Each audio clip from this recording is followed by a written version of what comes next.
O back to back ilali. Yeah. I didn't have to do it. Just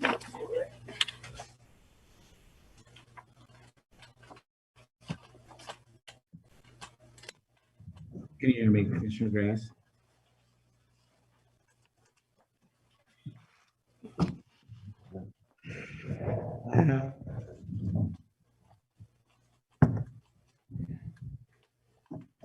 Let's see, what do I do now? I can hear you. Can you hear me? Commissioner Gray Eyes? I can hear you. I can see you. Audio.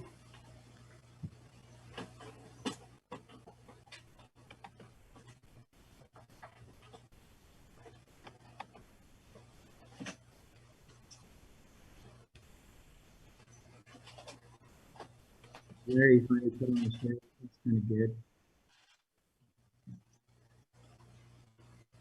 There you go. Good morning, sir. Mister. Yes. How are you today? I'm good. All right. No, not extra, but it's good. Just hanging in there. Right. Yeah, just hanging in there. Waiting Me too. for my shot. For your With my commission or the medical board order shot for us. yeah. So you're gonna get one? I hope if a request is there, that way we can mobilize to attend meetings again. Yeah. Yeah. So true.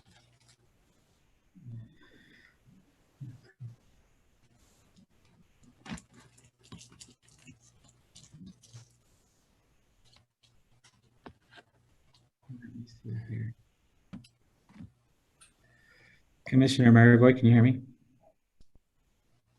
You're on mute. Oh my gosh. Oh my gosh. Oh my gosh. It's here. It's here. It's here. Okay. I can hear you. Okay, you can hear me, Commissioner Marigoy? Yeah, I can hear you. Okay, so you're unmuted now. That was the it's here, it's here. Look, I got everybody out of the waiting room. So if you've been stuck in the waiting room, sorry about that. So we got everybody out of the I waiting was in the waiting room. So with that being said, Commissioner, we've got, let's see, it is 11:07. I've got Commissioner Adams here present in the room with John, David, Trey, myself. Everybody else looks like is logged on virtually.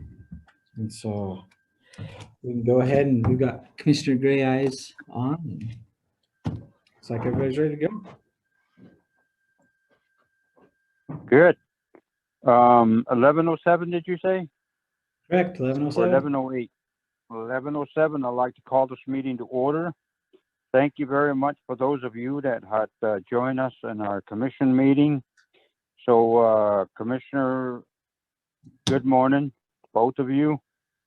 I think our agenda is almost full for the day's work. So, I'd like to have Matt, can you do the roll call? And then maybe, do we have anybody to do invocation there? And then we'll go into public comment. Okay, so we've got Commissioner Adams here live with us in the room. We've got Commissioner Maryboy, you're at your home on virtual, on the phone, let's see, on the phone, not virtual.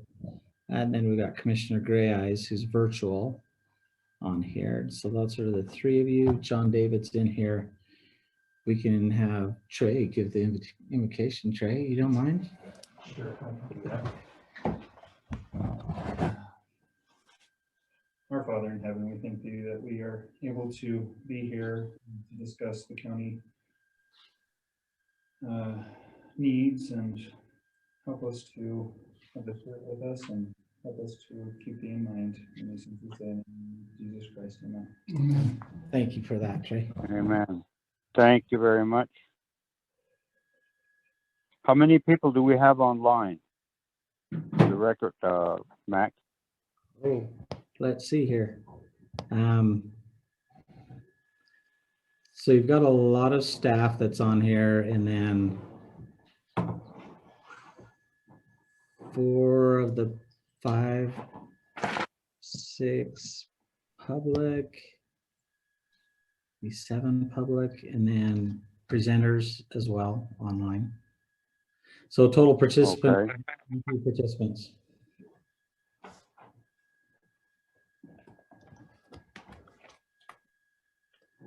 All right, let's go into public comment. All right, so with public comments, just as a footing and foundation for the public comments, just as a reminder, as we're taking public comments on here, just kind of motion if you're virtually and I can see you, just raise your hand, wave at me, and then we'll just kind of go through as I see them and pick them. If you have the capability to chat, go ahead and send me a message, or there's also the option to raise your hand on here. I see some hands already raised, some chats, some hollering. Just ground rules. You're limited to public comments for 3 minutes apiece. We encourage you to try to avoid repeating others as public comments come in. It's not necessary to repeat something that's already said. Kind of jump onto what they've said and go forward with your message. But that's kind of where we're at. Let's see, the first one I had out of gate was RT. RT, can you hear me? RT or RL? Oh, RL, sorry. RL? Yeah, sorry, RL. No sweat. Can you hear me, Mac? I can, I've got you. Well, good morning, commissioners. Can everybody hear me okay? We can hear you. Thank you.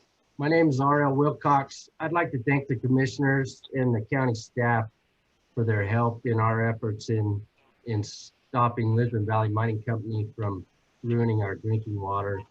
The Utah Division of Water Quality has extended the public comment period to January 11th, and we appreciate your guys' letter requesting that.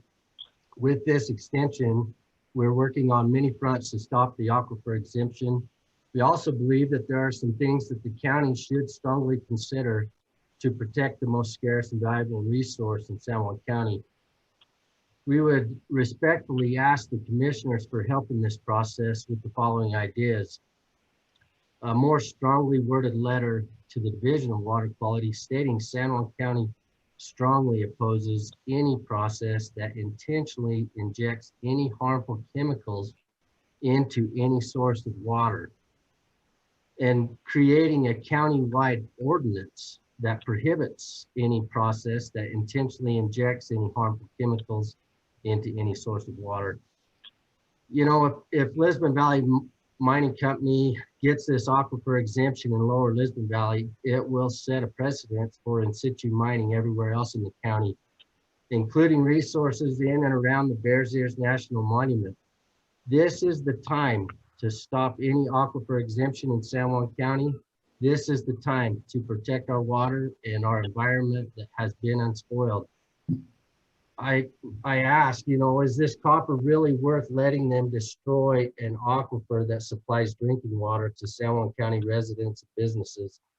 You know, our group has submitted many comments and questions to the Division of Water Quality as part of this public process. We haven't received any feedback from them. I'm curious if the county has received any response from the 2 letters that you guys have submitted. Nothing? Nothing that Mac shaking his head. Yeah. Well, I appreciate your time, and I appreciate your efforts, and that's all I have to say. Thanks, Ariel. Sorry about the name on there. Okay, the next one I had that raised their hand on here was Scott.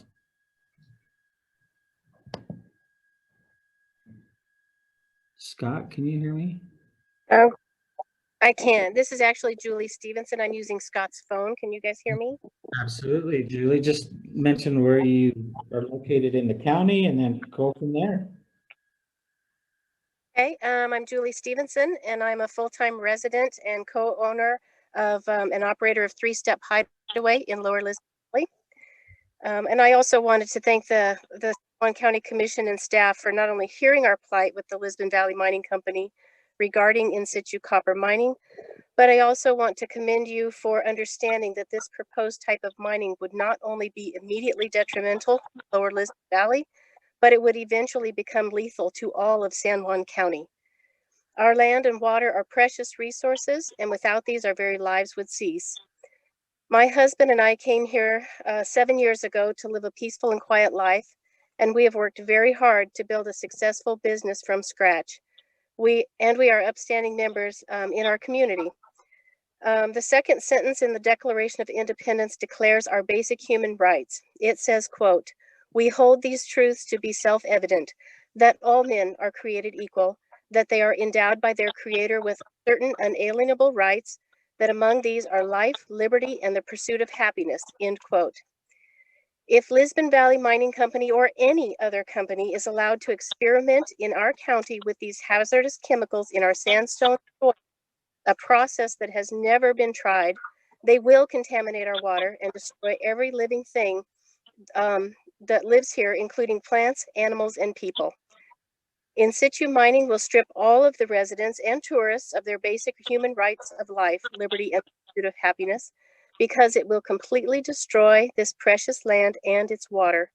So I would like to urge the council, the commissioners, to protect our valuable resources and to stop Lisbon Valley Mining Company or any other company from ruining our land in as many ways as you possibly can. And I want to thank you. Thank you, Julie. We'll be geared up for the next one. So the next one I seen Commissioner McGann, she's on here. She had raised her hand earlier. I don't see anybody else raising their hands. So we'll turn it over to Commissioner of Grant County. How are you doing? Hello, hi, Mac. Hello, commissioners. Thank you very much for giving me this opportunity to speak to you. Yes. And I respectfully ask that today, when Rally on the Rocks asks for the leasing of the land in northern San Juan, that you deny or postpone giving us an opportunity to work with San Juan County on determining how to deal with events and how they can negatively affect Grand County as well as San Juan County, such as Behind the Rocks, which I understand is an event in Grand County that has been detrimental to San Juan County, and I'd like to work through these issues. So I respectfully ask you to please postpone or deny Rally on the Rocks request for a lease. Thank you. Thanks, Commissioner. Let's see. I've got next one. Raising your hand virtual. I've got Kevin Walker. Kevin, just mention where you're located here in San Juan County. Take it away. No, I am a commissioner-elect in Grand Juan County. My term starts in January. Okay. And I just wanted to amplify on some of the things that Mary said.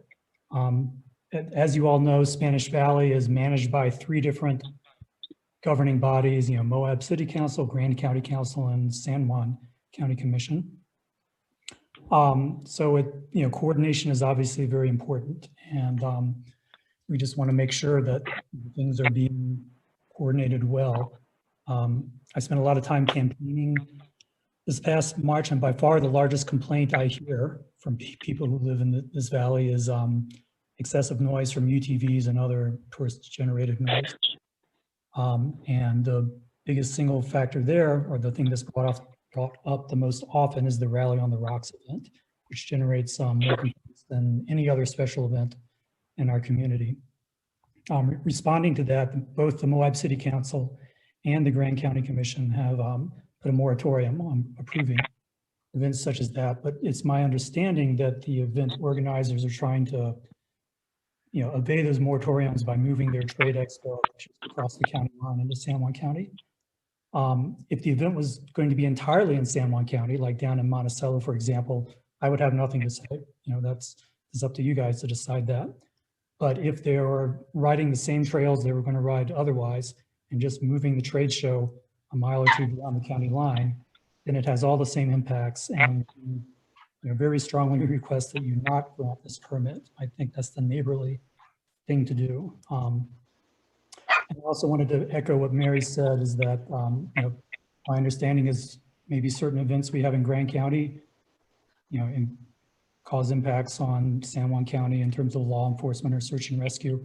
And we certainly want to address those things. We don't want anything that happens here to have a disproportionate impact on San Juan County. So we look forward, I think, to working with you, but I think a good way to start this neighborly relation would be to not approve this event that's already been turned down by Grand County and Moab City. Thank you. Thank you, Commissioner-elect. Congratulations there, by the way. Let's see, I've got next one waving is looks like David. Let's see you. Go ahead and unmute yourself, David Roccaforte. Mention where you live within San Juan County. Okay, thanks. My name is David Roccaforte. I'm a landowner in Lower Lisbon Valley. Typical for in situ copper mines, LVMC's projection of economic benefits been pretty grossly overstated. I'd like to give an update on employment levels at 2 existing in situ copper mines, both of which are in Arizona. At Excelsior's Gunnison mine, 108 on-site jobs were promised. They currently employ 49. Despite current 8-year high price of copper, there are no jobs listed at their websites. Taseko's Florence project promised 170 on-site jobs. As of late September, they employed only 50. They also have no active jobs listed. In situ recovery employs far fewer personnel than traditional mines. Similar to natural gas well fields that we can see on the road north of us towards LaSalle, we hardly see anyone there, just wellheads, pipelines, and floodlights. Once wells are placed, the in situ process is mostly automated and the control room could probably be located anywhere. If LVMC hypothetically employed 60 people on site, and even if half of them resided in county, that would represent less than 1% of the 4,064 total jobs in San Juan County today. I appreciate the difficulties faced balancing the budget and optimizing economic opportunities for constituents. However, considering how much they currently owe to the county and to their creditors and vendors located in the county, LVMC has proven to be an economic liability, not an asset, like the 2 other businesses in Lower Lisbon whose livelihoods they now threaten. Historically, municipalities have looked to extractive industries to bring wealth and value to local communities. In the Appalachian states and in the Dakotas, lessons from oil and gas fracking are worth noting. Some states embrace the fracking boom, selling leases to energy companies which aggressively drilled, injected, and pumped. Other states and counties ban the process. For a few years, it seemed that states like New York, which just introduced legislation to make the ban permanent, were missing out on revenues. However, this year, shale producers have been going bankrupt left and right, leaving a legacy of pollution which now requires state funds for cleanup. Meanwhile, New York is able to attract sustainable and environmentally conscious businesses to the area. The clean water and unspoiled landscapes are valuable assets, especially as more folks are able to work from home and looking to relocate to rural areas. I commend the county for developing proactive regulations that shift the historic priority from subsidizing natural resource exploiting boom and bust industries to a policy of preservation and protection of these very resources.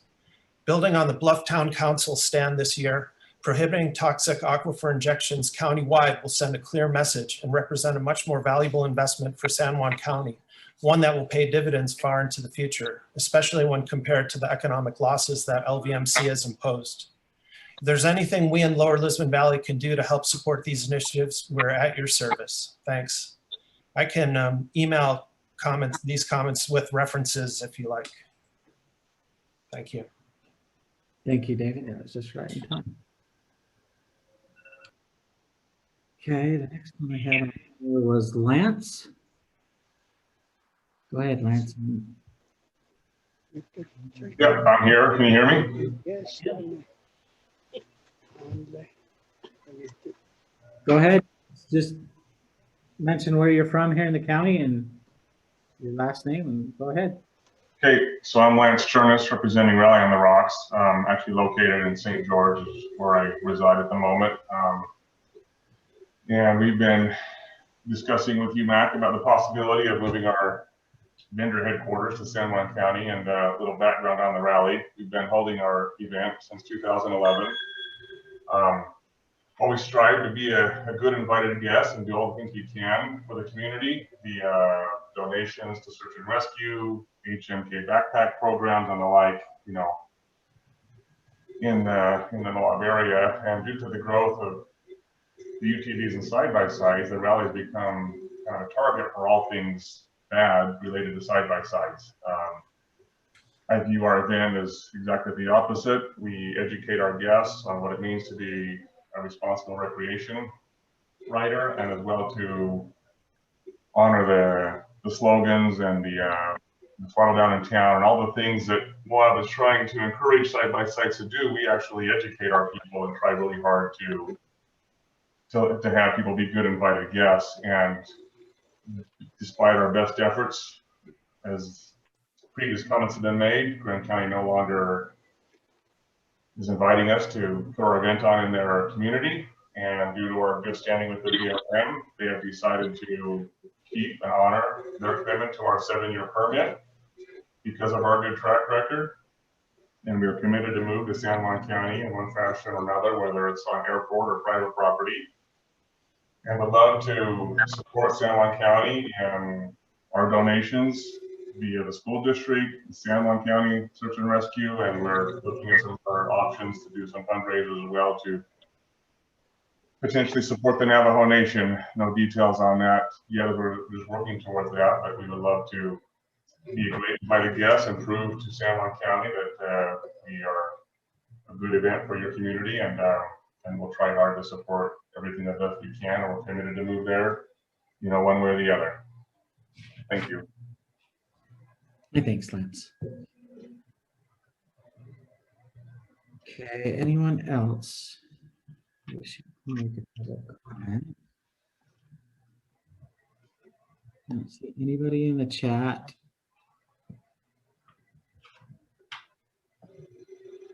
Looks like a lot of people have already left.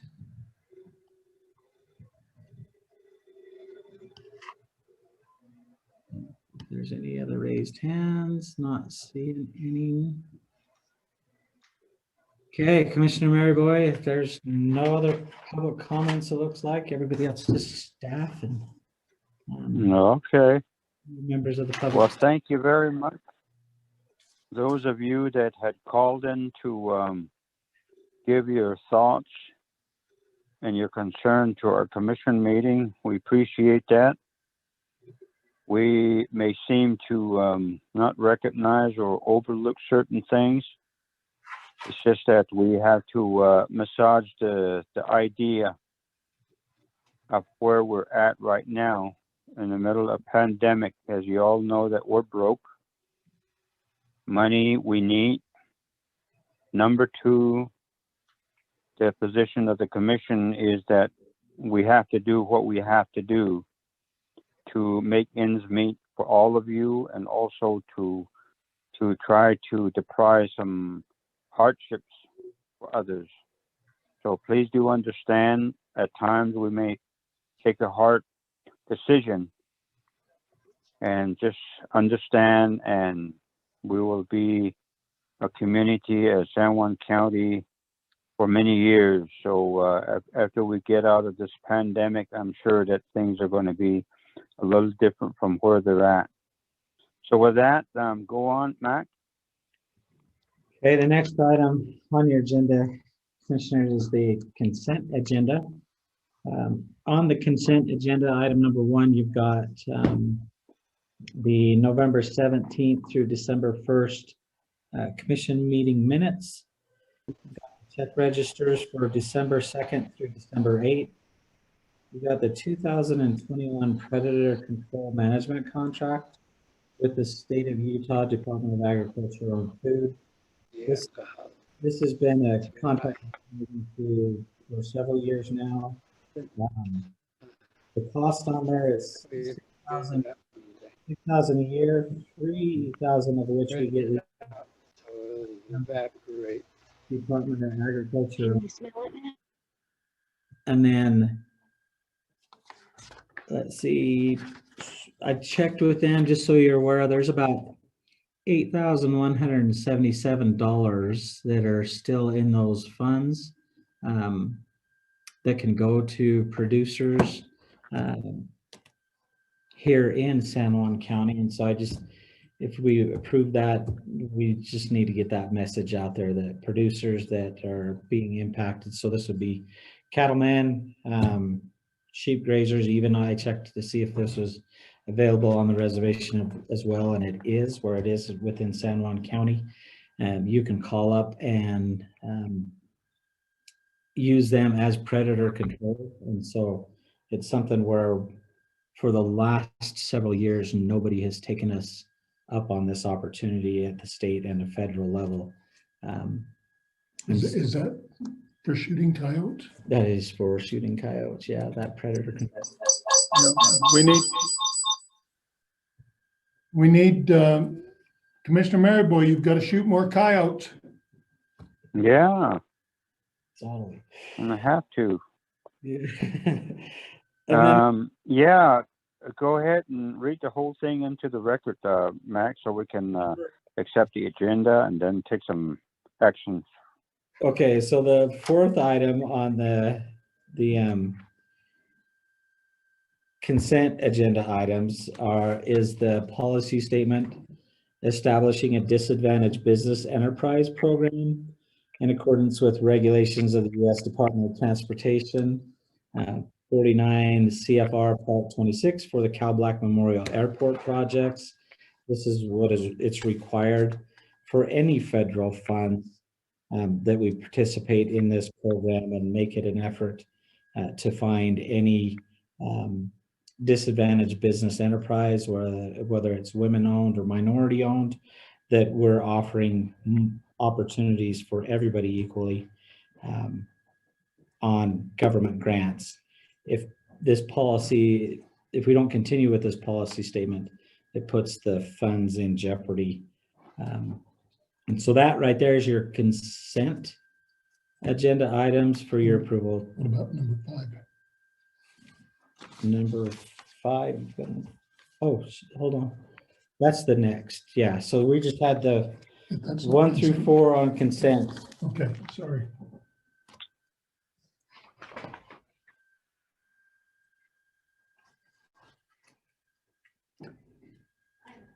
Do you have any questions with those consent items? If not, we'll look forward to a motion. I'll make a motion to approve everything on the consent agenda today. Okay, Commissioner Adams make motions to accept item 1 to 5 on the consent agenda. And do I have a second? Second, with a question, I'd like more details on number 5. I didn't know I was voiceless. So Yeah, you are on mute. So it's just on the consent items, just 1 through 4. Item number 5 is a presentation that we'll get into next. And so okay. all you're voting on is just items 1 through 4.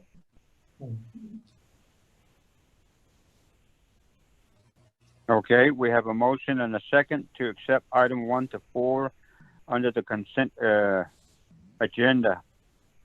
Commissioners, any questions or comment to the 4 items on the consent agenda? On the Number 3, what was the total amount? And did you say that San Juan County Navajo Reservation is also eligible? Correct. So the total amount is $6,000 that we pay to, and 3,000 of it is reimbursed back to us. And so when I checked on this program and asked that question, I'm like, can I use this down on the reservation? They told me, yes, if you've got somebody down there, a sheep herder that has sheep and has coyotes that are threatening that the livestock, the herd, we can certainly call it in to the state and have, there's a couple different ways that they do the predator management. One is they'll call the state trapper. We have a regional state trapper who can go out and work with those sheep herders, those owners.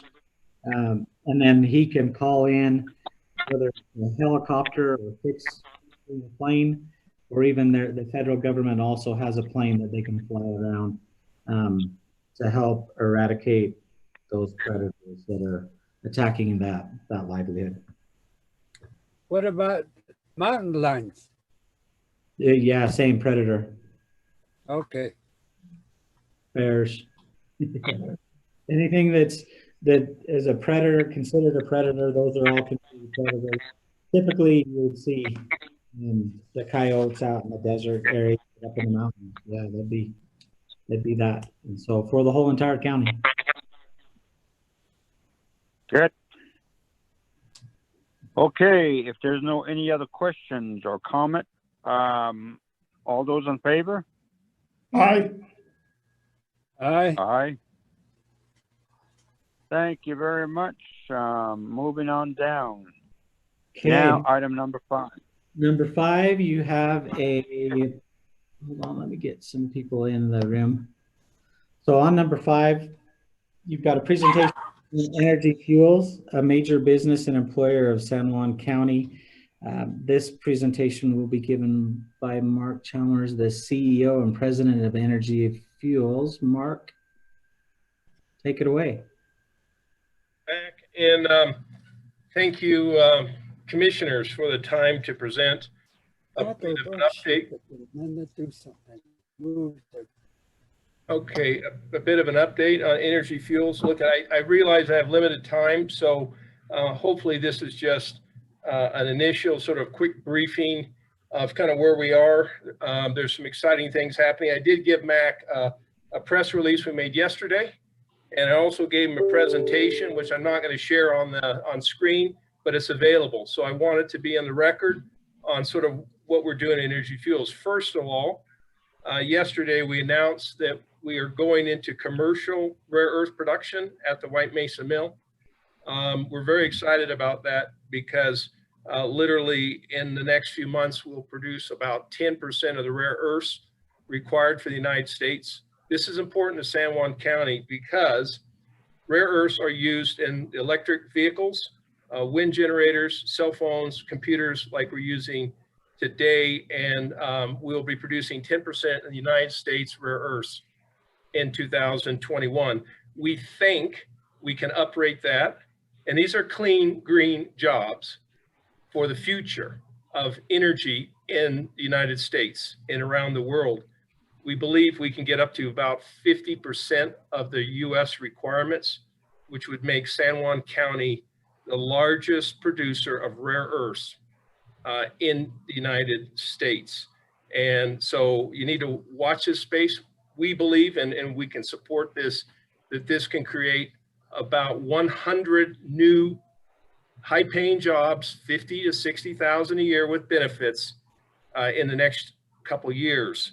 And so we're very excited about that. But we also, in addition to that, and I want to work with the commissioners on a number of fronts here for the betterment of the county. Number one, and I know it's been controversial, the cleanup of abandoned uranium mines on particularly in Navajo Nation. These mines were mined during the Cold War era in the 40s and the 70s. And we believe, working with the commission, working with the communities, we can clean these mines up now. and we're doing a cleanup on one mine that's over by grants right now, and we've been doing that for about 1 year. And we also volunteered to clean up one of them on the Navajo Nation for free. So I know it's been shut down because of COVID, but I personally want to see these mines cleaned up now, and we can work with San Juan County and get this done. The other thing, and this is important, Energy Fuels supports a thoughtful reevaluation of Bears Ears. Okay, we want to go on the record that we support a reevaluation. It will require a community consultation. And I also want to make sure, and we get blamed that we didn't support Bears Ears. We never opposed Bears Ears, okay? But I want to make sure that the commission and the people listening today understand that we support a reevaluation with shareholder participation, okay? And you know, we want to work through that process. And on this rare earths business, this is a very unique opportunity, because it is clean, new jobs on technologies for the future. And I believe this is like a once in a generation, if not once in multiple decade opportunity for San Juan County.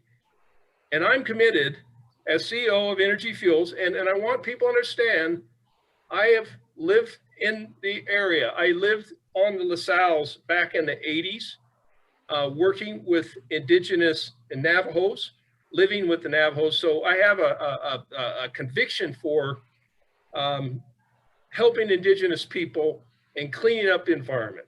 I'm committed to that as Energy Fuels. And so I'm hoping, and again, I know I only have a certain amount of time. So after this presentation, I ask for the commission and others, anyone on this call, to engage with me, because I want to get a better outcome for San Juan County, and I'm deeply committed to that. The White Mesa Mill, half of our employees are Navajo, and I'm proud of that. And hopefully these new jobs that we will create, working together, we can hire more Navajos and train people to have long-term good opportunities in the region. And, but I also want to say that I hold it very close to my heart that we operate the highest standard. And I know people say we pollute and whatnot. We don't. We get regulated by the state of Utah, and they do not let us pollute. If they did, that mill would have been gone years ago. But I just want the commissioners to understand, and I fully support sustainable, clean, green, environmentally responsible activities in the county for decades to come. And I think the rare earths is a very unique and important opportunity for everybody right now. So, you know, as I said, we plan, well, we will be at 10% rare earth production in 2021. The next couple of years, that could be up to 50%.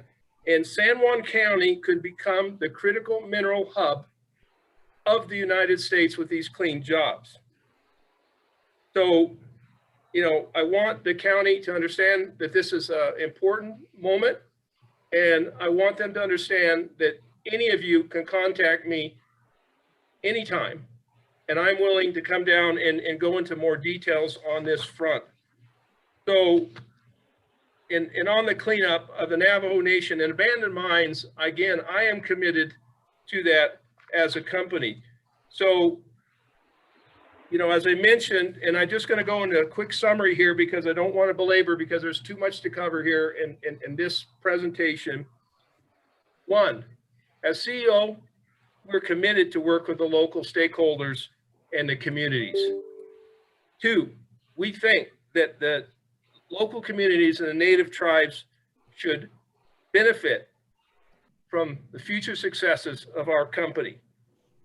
We're willing to work with the conservation groups to achieve positive outcomes here, but honesty must be a must. You know, it must be fact-based. We shouldn't be criticized for polluting if we're not polluting. And the state of Utah says we're not, and I'm telling you, we're not. We operate at a very high standard. And I mentioned we support the reevaluation, the thoughtful reevaluation of Bears Ears. We never opposed it, but we support it, the reevaluation. We want to help with the cleanup of these mines like we're already doing right now. It's the Mount Taylor mine down by Grants, and we've been doing this for 1 year. We want to do this free mine on the reservation. And lastly, the rare earths is a game changer for the county. This is such a unique opportunity that I really hope all of us can work together to create some new jobs. I went and did some research just on the weekend. 30–40% of the people living in San Juan County are living below the poverty level. That's not good. And I want to do something about it, working together. And as I said, I've lived with Navajo Indians. Behind me, you can't see it. I've got a Yebache rug that I went out and built the loom in the 80s at the base of LaSalle's, and it's been on my wall for 40 years. And I know that's just one example, but I want you to understand I have a real commitment to the people, the environment, and the prosperity in the future. And I'll leave it at that. But I hope this is just the beginning of a dialogue that we have to work together and create opportunities. Nothing gives me more reward to see Navajo people, Native American people working at our site. Nothing. And I want you to know I'm committed on that end, and that's all I'm going to say. I'm open for questions, but at the same time, I know it's not something we're going to deal with today because there's a lot of history here, but I want it to be an important step for all of us.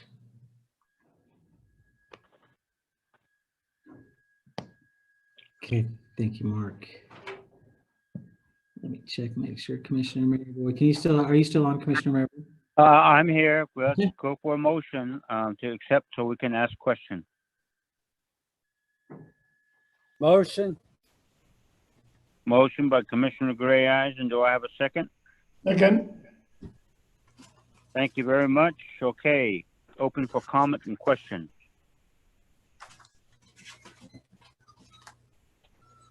Thank you very much. Oh, excuse me, Chair. Yes, sir. Go ahead. Thank you very much. I would like to have some detailed documents, information on types of projects that has been successful projects for the company. Thank you. Well, and thank you, Commissioner. And as I said, I look forward to this being a step. And you know, as I said, I've got, you know, huge memories of my experiences working with Indigenous people. And I want the best outcomes possible for all of us.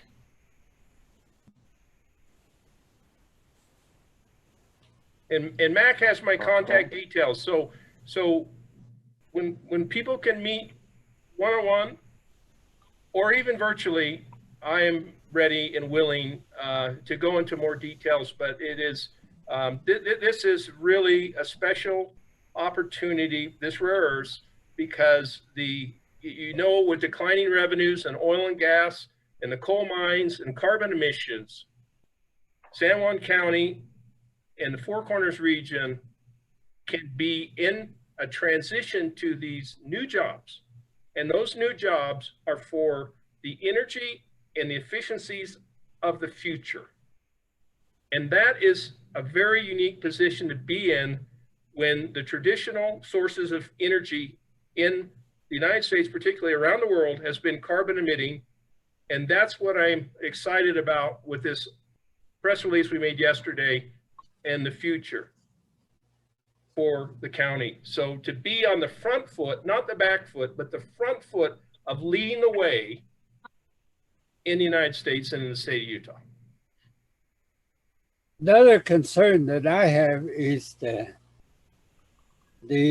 White Mesa Mill has been, I believe it's already in place, receiving foreign unspent fuel, uranium ore, and the concern from the media community from White Mesa related to aquifers, contamination. Those are some of the concerns that I have. What is your take in terms of addressing those issues at this time?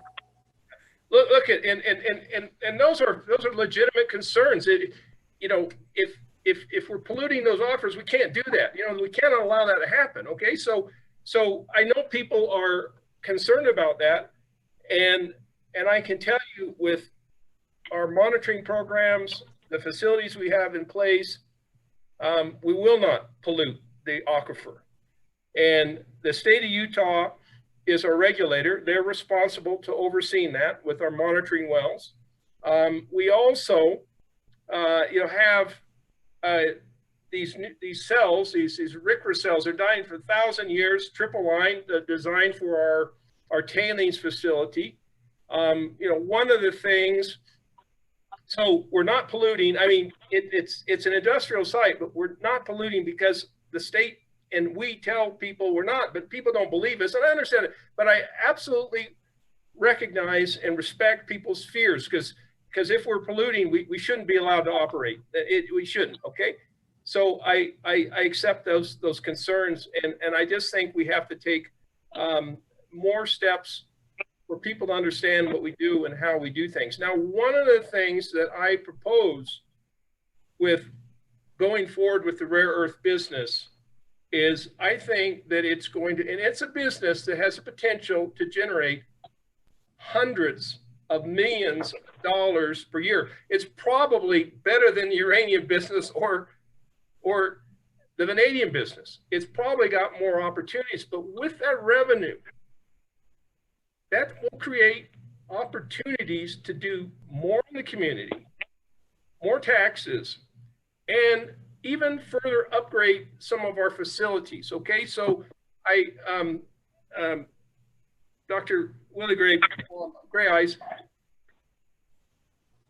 we will take steps to help in that regard of those concerns, but I am committed to do so and do so in a way that we all benefit. It's not just about energy fuels. It's about the whole community, and we'll do it. So some of the materials that we've taken over the years now, each one has been approved by the state, and particularly during these down cycles in the uranium business, which we know have been many, the recycling of some of this feed has been what has allowed the mill to stay solvent and pay the bills to exist over time.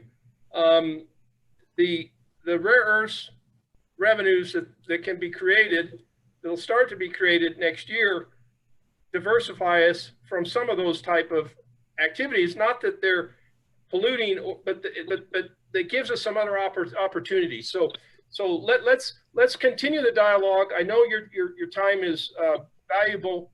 And again, Mac, you can reach out to me with any questions and reconvene in a maybe even a smaller forum, when it's appropriate, and I'm available. Okay. 100%. Okay, I appreciate that offer and appreciate the partnership with it.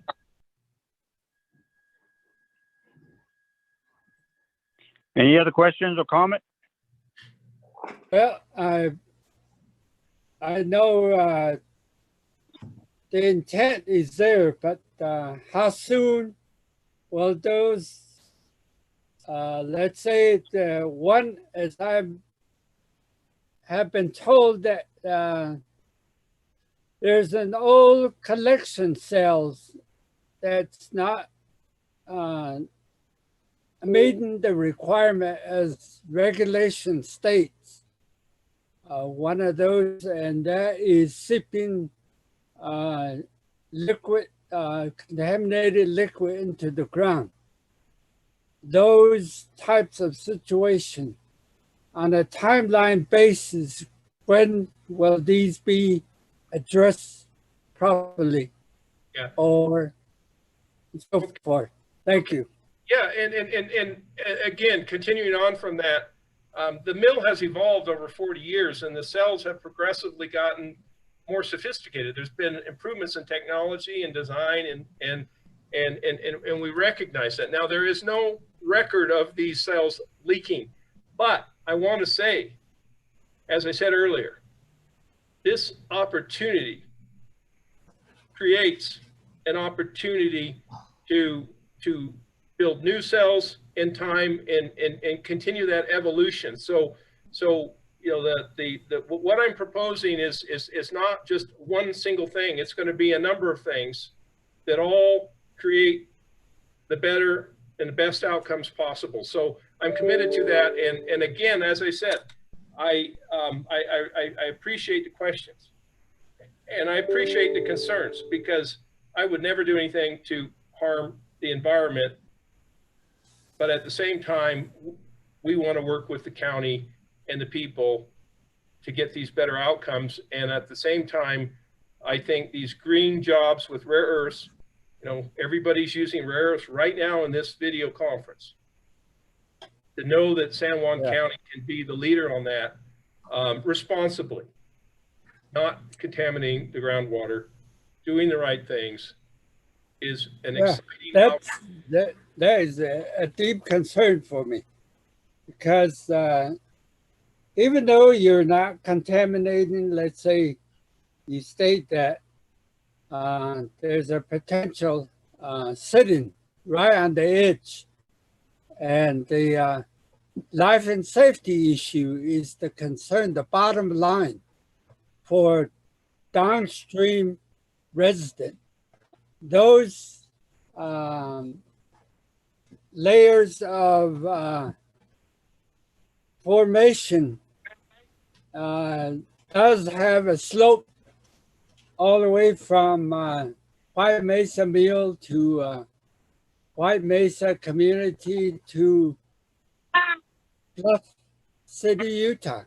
So in 100 years, that's my projection of, or 7 generations or 100 years. That, what do we do to not damage or impact at a high level the health and safety of those generations and 7 generations? So those need to be considered into the planning of any dangerous substance that the company or is producing to satisfy their pockets. Yeah. Look, as I said, we are regulated by the state of Utah. We operate at extremely high standards. We are not polluting the environment. We are taking progressive steps as you learn new technologies. I mean, I admit, one of the reasons I'm so committed to the Navajo Nation cleanup is the mills that were built in the 50s and 40s, and they had no controls. They had no protections. And that was because that was a day when people didn't know about, you know, some of the concerns that you know, people have today, because they didn't know there were concerns back 50 years ago. So things have evolved. The ability to manage these sites with proper regulation, proper reclamation bonding, you can't compare it to 50 years ago or 60 years ago. We've learned a lot, not just in uranium mining, but industry as a whole. So look, again, I understand we only have so much time for this call. I am happy to take this offline and go through some of these things in more details. But I do know this. We cannot scare people when they don't need to be scared. We've got to deal with the issues that exist and manage them. And when we scare people because some issue doesn't exist, that's not right, because then we miss out on opportunities to take the county forward on a number of fronts if we get misinformation. We have to have the right information. And again, as I said, this is just a step from myself today with the county, but it's by no means the last step. It'll be a step of many. And, you know, as the largest private employer in the county, there's a bright future if we work together and at the same time cover some of these concerns that you have, because we're not going to do things that are going to harm people. We're not going to do things that are going to pollute the environment. And we want to create jobs that provide a future for the young people in the county and people to have a good life and not be in poverty because they have opportunities in this green, rare earth, new job area. Kenneth, I call for a question on the motion. Okay, call for the question by Commissioner Adams, but yet maybe my little comment. I don't think our people need to be scared, and I don't think they're scared anymore. They're just concerned. And when it comes down to uranium or radiation, then it's something that already dealt with, and they're very concerned. The number one question that they always ask is, where is the raw material coming from? And where is the raw material being extracted, the raw earth? And when is the monitors are going to be set near the community of White Mesa?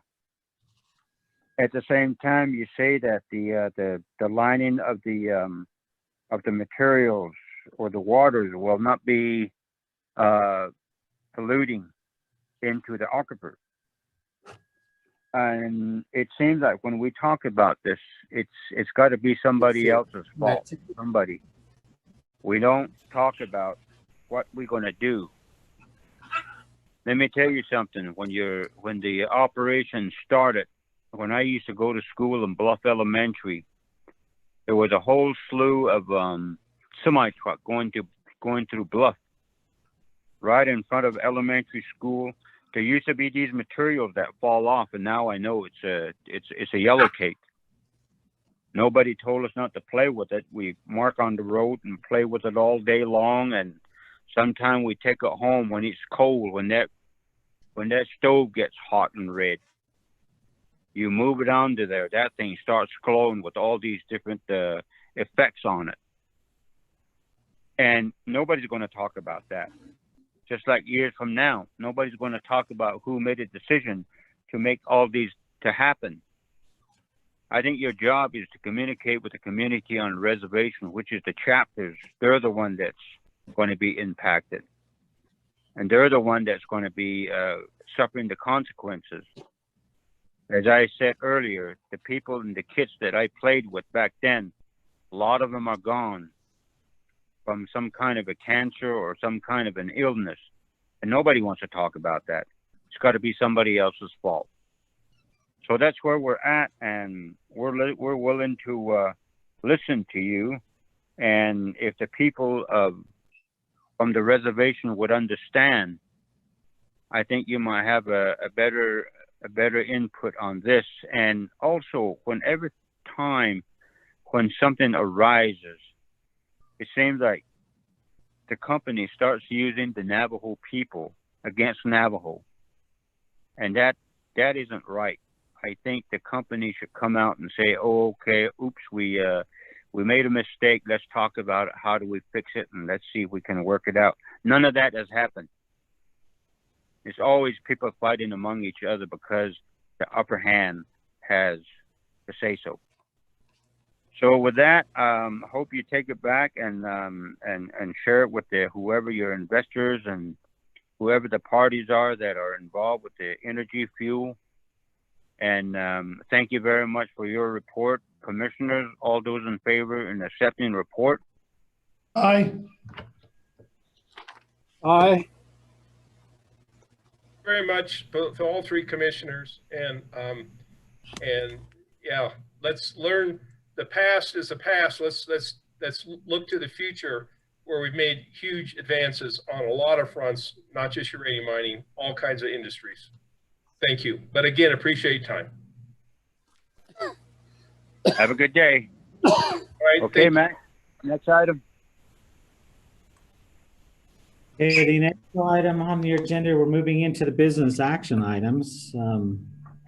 There's 10 action items for you today. The first one is the public hearing to solicit public comments, written or oral, on adjustments to the 2020 general fund and related budgets and consideration and adoption of those adjustments. We'll turn the time over to John David, our clerk auditor, for that presentation, and then you can make a motion to open into public hearing. Okay. Okay, John. Okay.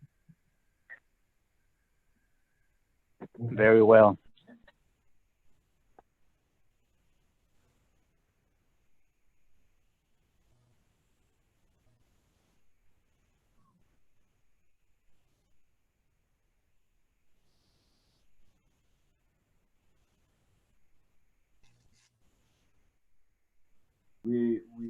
We're looking at end of the year adjustments to those funds that might be, that we anticipate might overexpend by the end of the year. And these adjustments are the requests that we're making in anticipation of possible expenses that will happen between now and the end of the year. So the general fund is one fund. The original budget amount was $15,336,973,000, and we would like to request an adjustment of $350,000, making a final budget of $15,686,973 for the general fund. And that adjustment amount would come from the account balance or savings of the general fund. Another fund is road capital. Have a budgeted amount of $645,000, and we'd like to request an adjustment of $974,463 to make a final budget of $1,619,463, and the amount of that adjustment would come from incoming contracts that we've just not received yet. And lastly, the library fund. Their budget was $505,024, and we would like to request a $50,000 adjustment to make the final budget $555,024. Again, these adjustments are being requested in anticipation of expenses that we've not yet that have not yet been accounted for the 2020 year. Do you have any questions? Commissioners, join the public hearing to your comment on the 2020 year-end budget adjustments. Thank you very much. A motion has been made. Do I have a second? Second. Second by Commissioner Gray Eyes. All those in favor? Aye. Aye. Aye. Thank you very much. We are in public hearing. Matt? Okay, I'm watching for anybody to So same ground rules. You'll have 3 minutes to make a comment. This is strictly related to this agenda item for the 2020 year-end budget adjustments. Time limit 3 minutes apiece. If you're wanting to make a public comment, just state your name and where you're located within the county. If you wish to make a comment, go ahead and raise your hand on the Zoom or make a comment in the chat box or make a motion by your hand. I'm not seeing anyone coming forward to make a public comment regarding the budget changes. Make a motion, we close public hearing on the 2020 year-end budget adjustments. Thank you very much. A motion's been made to proceed with the adjustment that's been made by Commissioner Adams. Do I have a second? Second. Second by Commissioner Gray Eyes. Any comment or questions? Commissioners? There be none. All those in favor? Aye. Aye. Aye. Thank you very much. Coming out of the motion public now hearing. that we accept the budget adjustments have been presented by the clerk. Thank you very much. Commissioner Adams makes a motion to accept the proceeding that's in place with the report that's been made with the budget. Second by Commissioner Gray Eyes. Any comment, question? There be none. All those in favor? Aye. Aye. Aye. Thank you very much. We have unanimous. And now would be in order to get out of the public hearing. We came out. Oh, You're out and you voted. You're fine. Okay. All right. Okay, Mac. Next item. The next agenda item is number 7, consideration and approval of a resolution adopting and approving the 2020 San Juan County General Fund budget and related budgets. This presentation will also be given by the clerk auditor, possibly by James or either one of you. Okay. Proceed.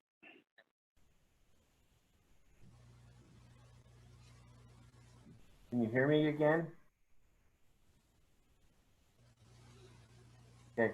So we, after meeting with all the department heads, meeting with you all, and seeing where we could make adjustments to the proposed 2021 budget,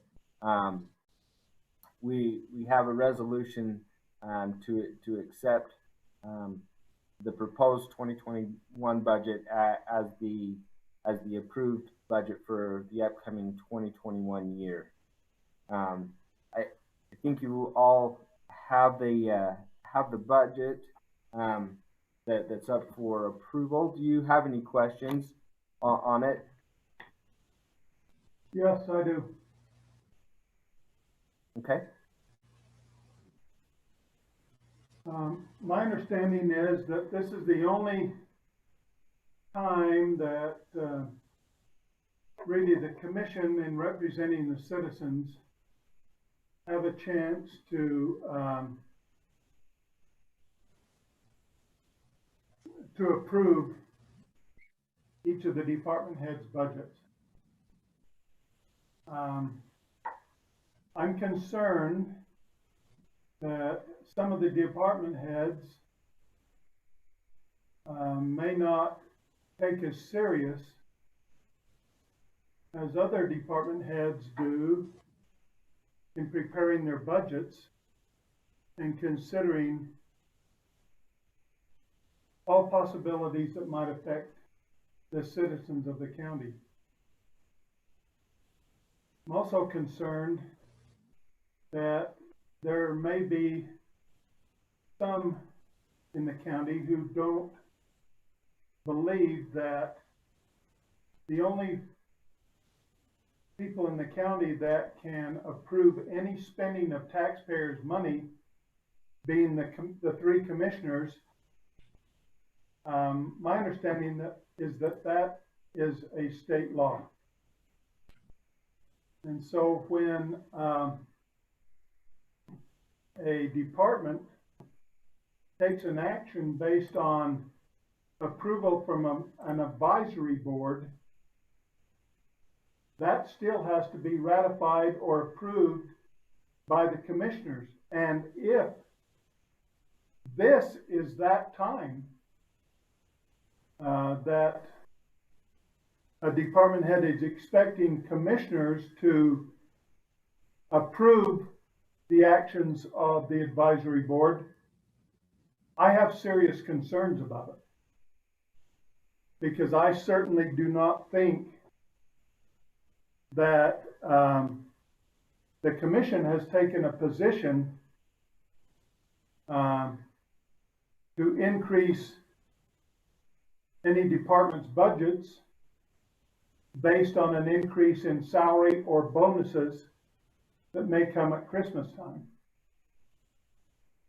And so if that is occurring in some departments, I want to know about it today, because I would object to that happening. So is there any departments that have increased wages or are intending to give bonuses based on their 2021 budget approval, or based on the 2020 budget?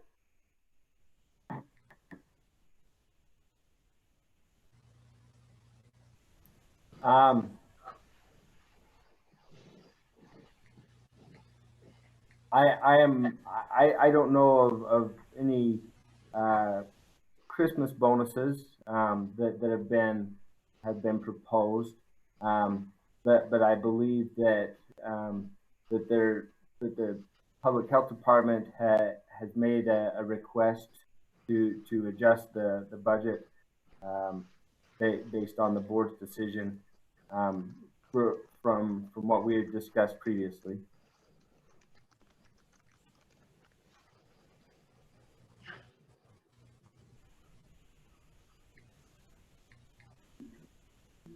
Any other comment? Commissioners, can you hear me okay? This is Kirk Benj with Public Health. Yeah, hold on, we've got some audio. Okay, can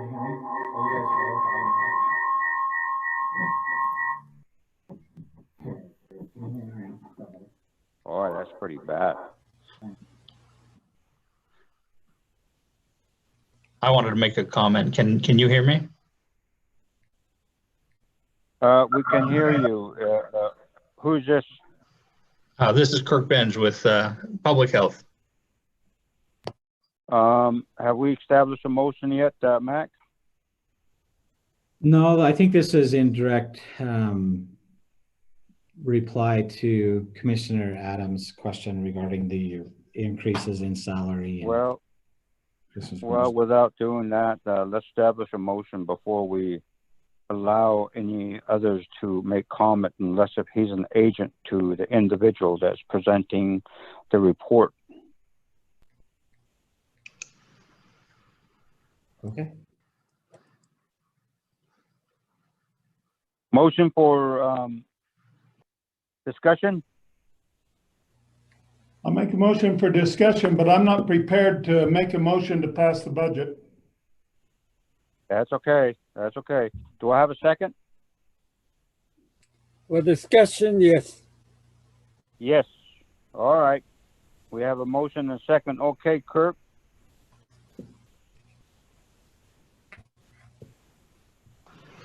Yeah, I wanted to mention that the Board of Public Health tasked me with trying to identify an opportunity to give our public health nurses a a Christmas bonus, even if it was only $100 or something along those lines. And we were looking at our budget to try to accommodate that within our existing framework, and whether or not that would be possible. So I wanted to bring that to your attention. Thank you very much, Kirk. Commissioners? I have a question. Yes, go ahead, Bruce. Okay, in the year 2020, Kirk, we took the position in January that we didn't have enough money to give any raises. Has your board authorized raises within your department? We underwent a reorganization. So we had a staff member leave and we had another that was retiring. And we took that as an opportunity to eliminate one full-time position and move those duties onto some other individuals. So we did change some job titles, and we did increase wages to some individuals as part of those job title changes. But overall, that was a budget saving technique that should result in additional savings moving forward, as we eliminated one full-time position and replaced it with some temporary positions that are contract funded. Did you bring that to the commission? I wasn't aware that I had to bring it to commission if we were maintaining our budget. It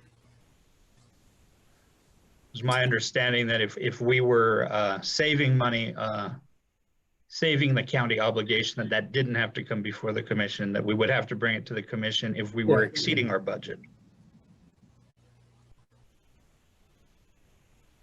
As I understood, Mr. Chair. Go ahead. As I understood from previous presentation by the San Juan County Health Board, Mr. Kirk indicated during the budget hearing, I believe it was, that the understanding was that the health board budget is sort of isolated from the San Juan County budget. Is that my correct understanding? I think to clarify that statement, Commissioner Gray Eyes, the ordinance that was passed by the county commission delegated all personnel compensation plans to the board. But we still have to maintain a budget that the county would approve. So my understanding is that, you know, if the county approved us to spend $800,000 on personnel, that it would be within the board's prerogative to approve compensation plans that are associated with that money. But if we were to exceed that $800,000, we would have to get commission approval prior to making any changes. I have a comment. So continuing, so that merit pay in total would be less than 800,000, right? Right. So we underwent a reorganization in anticipation of departure of a couple of employees, and as a result of some changes in personnel structure. And so we made a budget neutral, well, actually sort of a budget saving change in moving around some responsibilities. So we used to have an individual who was responsible for emergency response and coordination. And then we had two individuals that were responsible for environmental health. We eliminated one of those positions and created a combined position. And that individual did receive a pay raise for the change in their title and the change in their responsibilities. But what that allows us to do is save some money long-term by giving those people, by changing some of those duties and eliminating that full-time county-funded position and replacing it with some temporary positions that are based on contracts with the state that are contract funded. Right. I have a comment, Go Commissioner. ahead, Mr. Adams. My understanding is anytime an individual receives a pay raise, it has to be approved by the county. I don't know whether it's budget neutral or anything. I want to follow the law. And the only people that can approve spending in raises of any kind is the county commission. I just don't think we're following the law. I know that all of the people in the public health department receive their checks from the county clerk. They do the accounting. They take care of the money. If somebody is receiving a pay raise for whatever reason, that needs to be approved by the county commission, not the advisory board. And I think it's a real critical point that we establish exactly what the law says when it comes to expenditures of tax money. Right. So Utah law states pretty clearly that the Board of Health is responsible for hiring the health officer and for developing the. Yeah. Hold on, Kirk. I think this is a very important subject matter. Where's Kendall? Where's our attorney? We're supposed to have those people at the table when we start discussing these. Yeah, Kendall's here. Hold on. Or he was a second ago.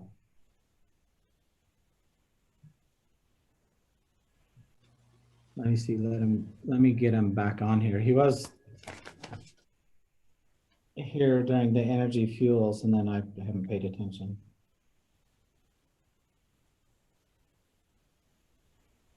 Well, I think it's a very important subject matter that we're talking about.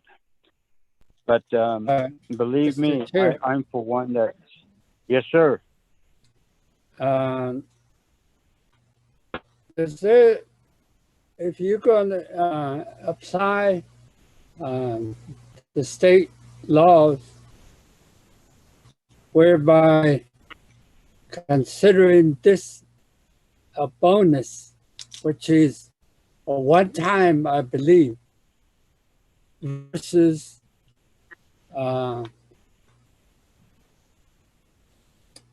contiguous month-to-month, week to bi-weekly salary raise, that would be appropriate, I think.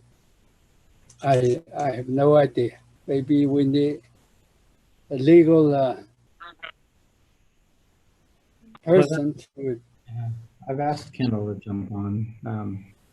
Explain to him that we requested for Kendall laws because of that. Yeah, I did. I sent him a text. I know that when the county established the public health board and the bylaws of the board, and it's stated in the bylaws that, and this is probably where the confusion is the commission at the time gave the board oversight on the compensation package. And so Commissioner Adams is absolutely correct. The only ones that can approve a budget from a tax and the distribution of those tax funds are the commissioners. They have that. And so you're kind of bumping up against yourselves where, you know, you approved their budget as commissioners and then their board approved the compensation package. Well, if that compensation package is so high, then you don't have to approve their budget, or you approve their budget as it is. Or the other one, you can send it back to their board for revisions. Those are kind of your options. But if you approve those bylaws with that statement in there, then you and just to clarify a little bit, Mac, it's not the bylaws. Our bylaws don't address compensation at all. It's actually Utah code clarifies that the Board of Health can create the must approve the compensation plan of the employees. Yeah, I don't think. And that the Board of Health must review the budget. Now, in a single county health department, that means that we must also approve that budget through the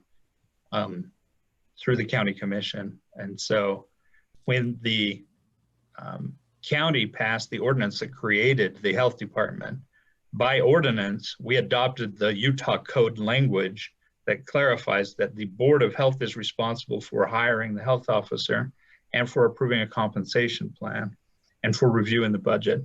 But under Utah law, the commission must also review and approve that budget. And so my understanding is that the county commission essentially must approve that final amount, but it's up to the board to determine where those funds are spent. The details are up to the board. Special service district, it changes everything. But you're not a special service district. You're a department under the county. You have to follow the department rules, the county rules under department. I just don't think, and I could be wrong, I'd be glad to hear from Kendall, but I think any expenditure of taxpayer money can only be approved by the county commission, not an advisory board.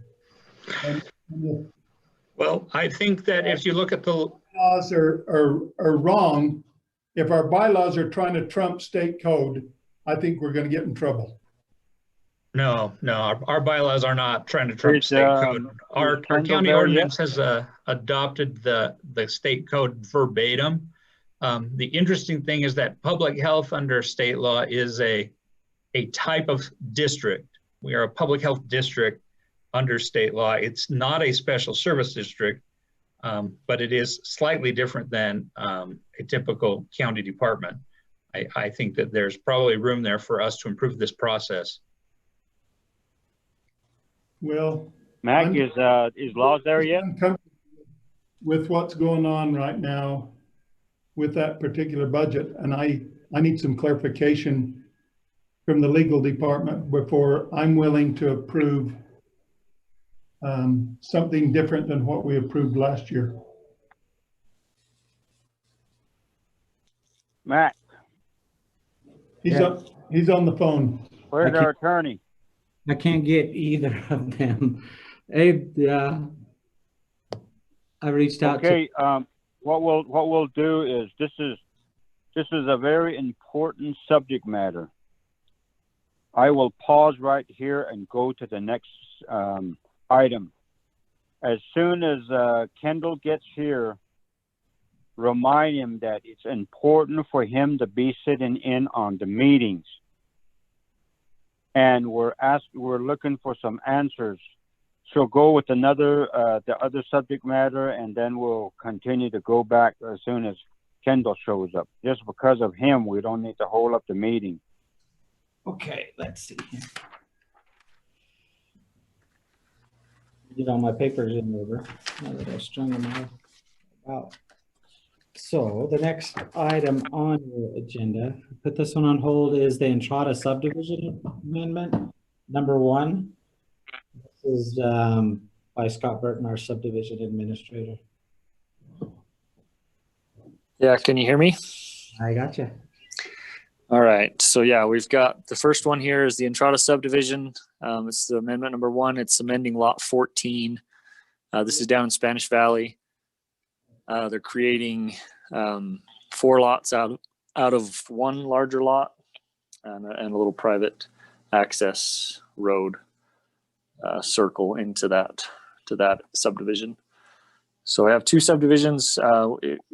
However you'd like to handle that, if you want to do a motion on each one or do a motion to include both of them, I guess, Mac, how would you like to handle that?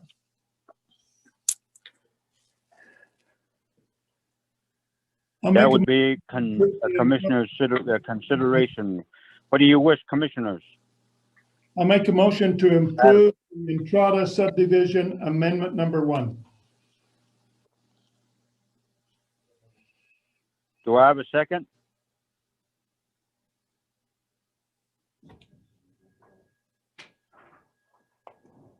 Is there Commissioner Gray Matt? on the line? Yes, I'm here. Yeah, Okay. Commissioner Gray, yeah, there is a map in your packet. It looks like it's on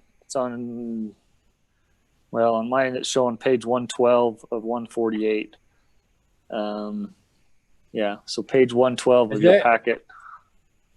Is that in concert with the planning and zoning? Yes, yeah. This Valley? is, yep. This fits within the planning and is allowed by the planning and zoning for them to subdivide their property. And it's been through the planning commission. And it's been reviewed by the county staff in the surveying department and the recorder's office, planning and zoning department. And it's, Second. So I will second it. Okay, Commissioner Gray, I second the motion. Any other questions or comment? But Commissioner Adams, motion to accept all the items under that item, right? Bruce? Is that Entrada subdivision amendment number 1? Okay. Amendment number 1 and second by Commissioner Gray Eyes. No comment or questions. All those in favor and accepting, all ayes? Aye. Aye. Okay. Any opposition, oppose? Abstain? I will abstain, so 2 yay and 1 abstention. Thank you. The next item? Hey, the next item, appreciate that, commissioners. The next one is the Lonesome Left Estates subdivision, and this is the third amendment on that subdivision. Same, it should be page 113 in your packet.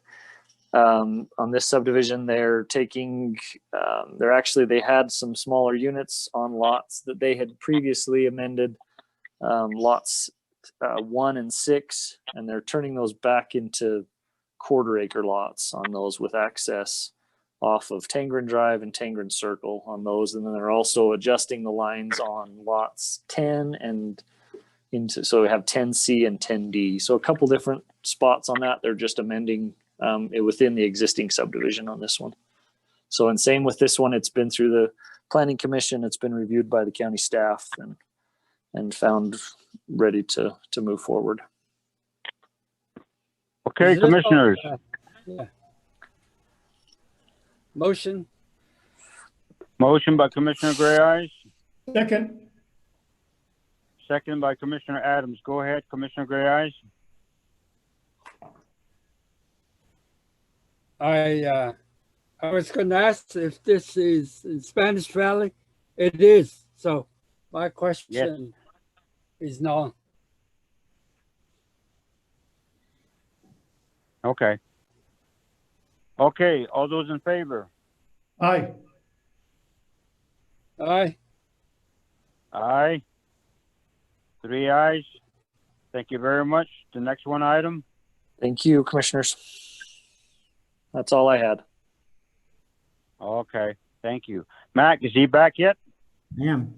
So you're on item, are you on Lonesome Left or did you finish that one? I did that one. All right, so the next one, we've got a consideration and approval of the temporary use and lease of county property located in Spanish Valley to Rally on the Rocks LLC for the event space to be hosted during the Rally on the Rocks event. So I sent you the lease agreement that kind of gives the temporary use and lease to county property.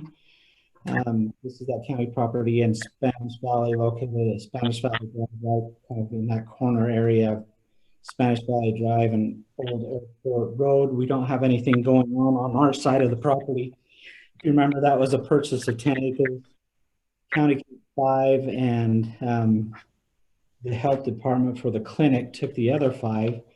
And so we will be coordinating both under construction. So we'll be kind of working with this leaseholder if we're able to get this approved. The lease is, it's a temporary use, it's a temporary lease as well. I've got this on the terms from the 12th to the 15th of May. And the term actually goes from the 10th. The event is from the 12th to the 15th. The term to the 10th to the 18th to allow the Rally on the Rocks to get to the site, set up, make everything safe before the event. And then also when they go to tear down, I wanted additional days that they would have outside of the event so they can go through, clean up the property and return it back to kind of how they found it as much as possible. The lease rate on here is $2,000. You had also heard kind of during the presentation that there was also a donation of funds that's going to be given to search and rescue and the San Juan School Foundation. So we see this kind of overall as staff, we see this as an opportunity, and especially as you just were done looking at our budget, we just need to start looking out for other opportunities to make additional funds in the county and bring in additional revenue. With this lease, I provided in the exhibit a map that we're recommending their primary traffic to go to on and off of Highway 191 in Spanish Valley, which takes them through the gravel pit on Old Airport Road and then intersects into our property and then up and around into the property kind of on the back end. So it's a little bit further away from the residential areas. There is one house that will be impacted up towards it would be the east side of our property there.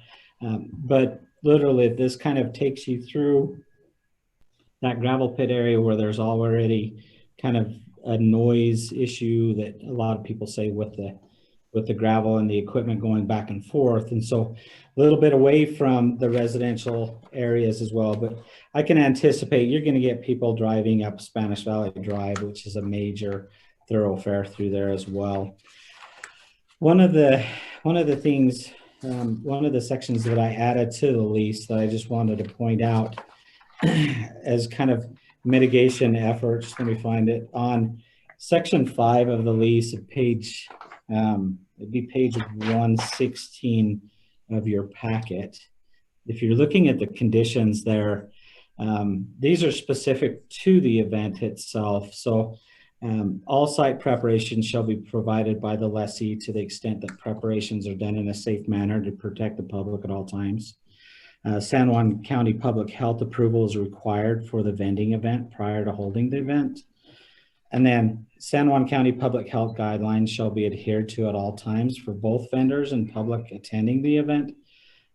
Access to the site shall use the predetermined route as attached on Exhibit A. Avoidance of driving in existing residential areas and streets shall be encouraged at all times and at all hours. Noise restrictions will be in effect at the site from 10 p.m. until 7 a.m. where minimal travel noise leaving and going to the site is still allowed, but we do have that noise restriction listed in as a condition.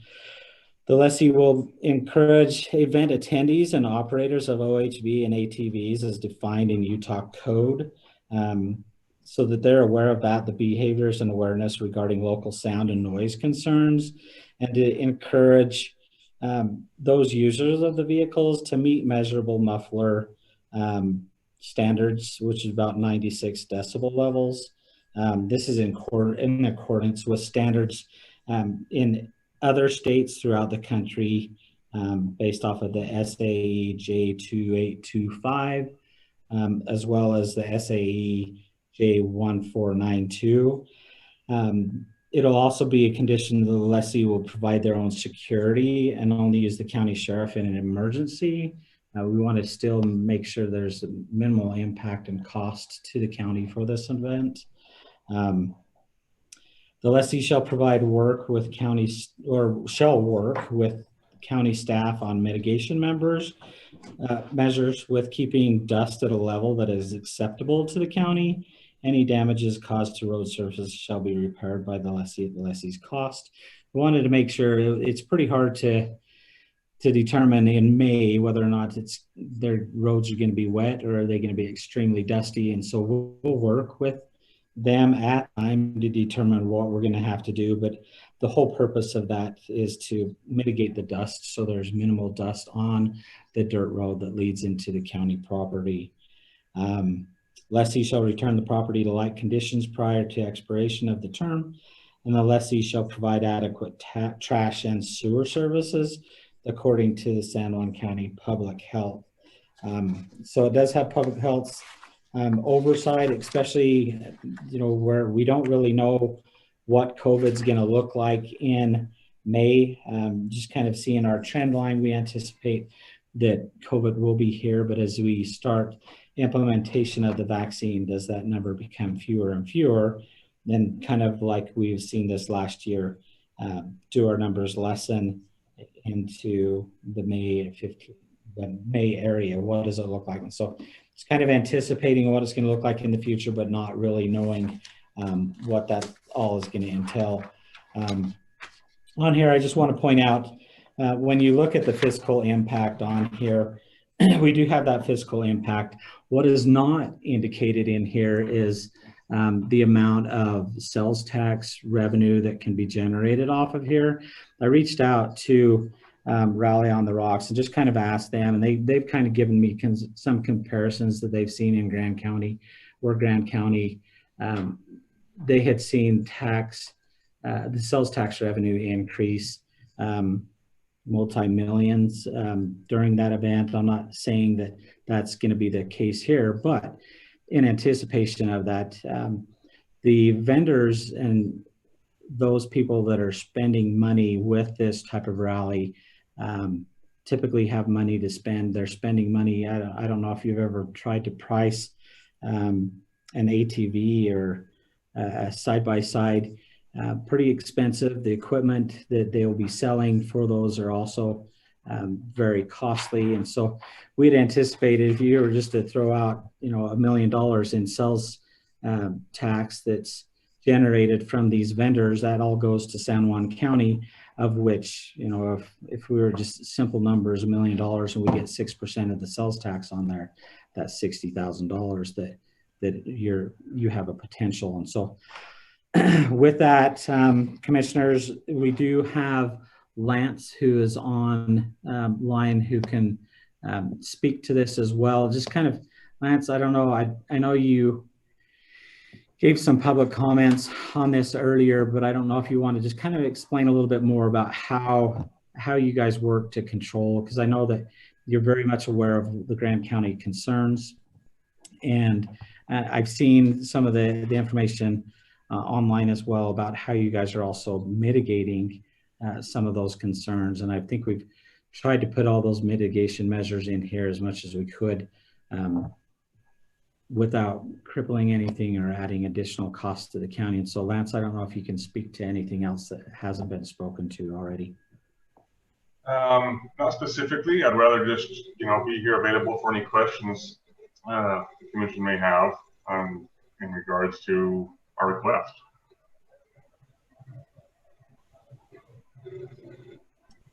Okay, commissioners, I turn it over to you.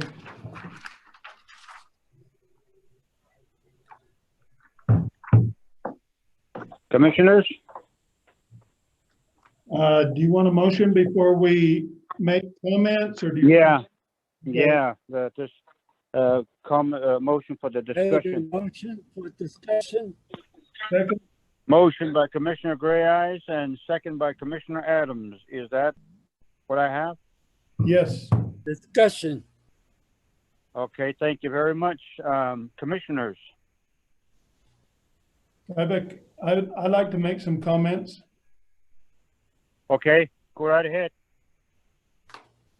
In the past, I know this event has taken place and been staged in Grand County, but many of the trails that are used by the event take place in San Juan County. And I don't know how long, Lance, the Rally on the Rocks has been going on, but however long it's been going on, San Juan County has had to deal with the impacts to our search and rescue, our ambulance service, our road department, our police department. And those impacts, depending on the year, may have been significant. They may have been minor. I'm really not sure. But to have Rally on the Rocks offer to lease land and stage their event in San Juan County could produce a significant amount of revenue, along with generous donations from Rally on the Rocks. And as I understand it, I think this is only a 3-day event, even though our lease agreement is allowing time prior to the event and time after the event to set up and clean up and all of the following. I also believe that the lease agreement is for 1 season, 1 year, allowing the commissioners and the county to then assess the effects of having this event staged in San Juan County, and obviously gives us an opportunity to look at those effects and decide whether we would want to enter into a lease agreement a following year or even a following number of years. So I don't know if there was any questions in there, Lance, that you could answer, but I understand that you have some interest in maybe sponsoring other events than Rally on the Rocks and having those staged and happening in San Juan County. Yeah, so I appreciate the opportunity to speak. We've been doing this event since 2011, and so this year would have been our 10th anniversary. We're going to redo all the things that we had planned this year for our 10th anniversary for next year, since we weren't able to hold the event. And I've been the owner since it started. So I've been around working with a time when Grand County kind of begged us to come and offered free escorts via their sheriff and police to encourage tourism, to the point now where we pay the sheriff and police department thousands of dollars for escorts every year, which, by the way, we have paid San Juan County sheriffs the last 3 years, I believe, to help with our escort efforts as well. So we have paid them for those escorts, like we've done to Grand County. And it's also a 4-day event. We have guided trails on Wednesday, Thursday, Friday, and Saturday. Okay. So 4 days. We do need Monday to set up. Tuesday, they come in and start registering, vendors set up and whatnot. And then the idea is that we're breaking down and off property, and for the most part cleaned up by Saturday late evening or early evening, late afternoon, or possibly even into Sunday or Monday. But so yeah, I think that's all the notes I had from your comments. But yeah, we are interested in moving to the county. That appreciates this. We've, out of the goodness of our heart and having not been asked, always made donations to the especially the search and rescue, and then the backpack program in Moab. And it just felt like it wasn't enough, or never was going to be enough, and it's hard to give and not be appreciated. So we're hoping we can come to a county that sees that we're trying hard to do what we say we're going to do, which we have that reputation. The BLM was heavily influenced to pull our permit from the county, and they said we have no grounds to take their permit away because they've always done what they said they're going to do.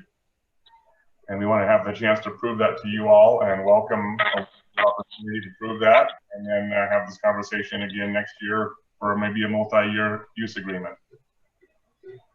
Lance, what about other events? I know there's some interest in events such as mud bogs.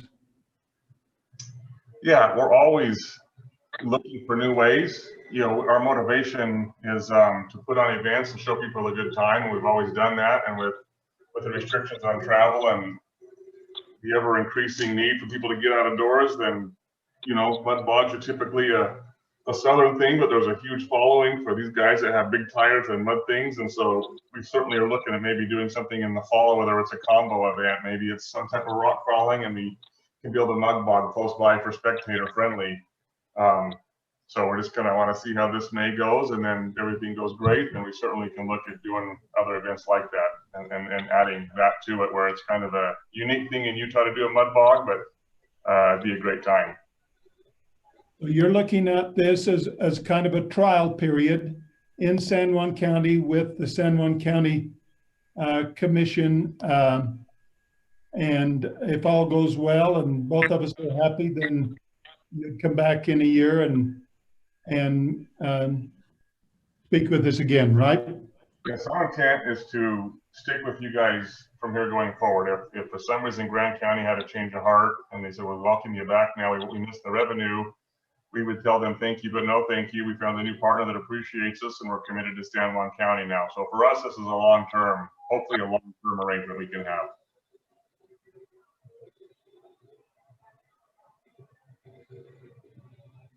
Thank you very much. Any other comment? Go ahead, Willie. Raise some questions and issues. In this event, previously, what number of participation was raised? I don't know where Grand County hosted.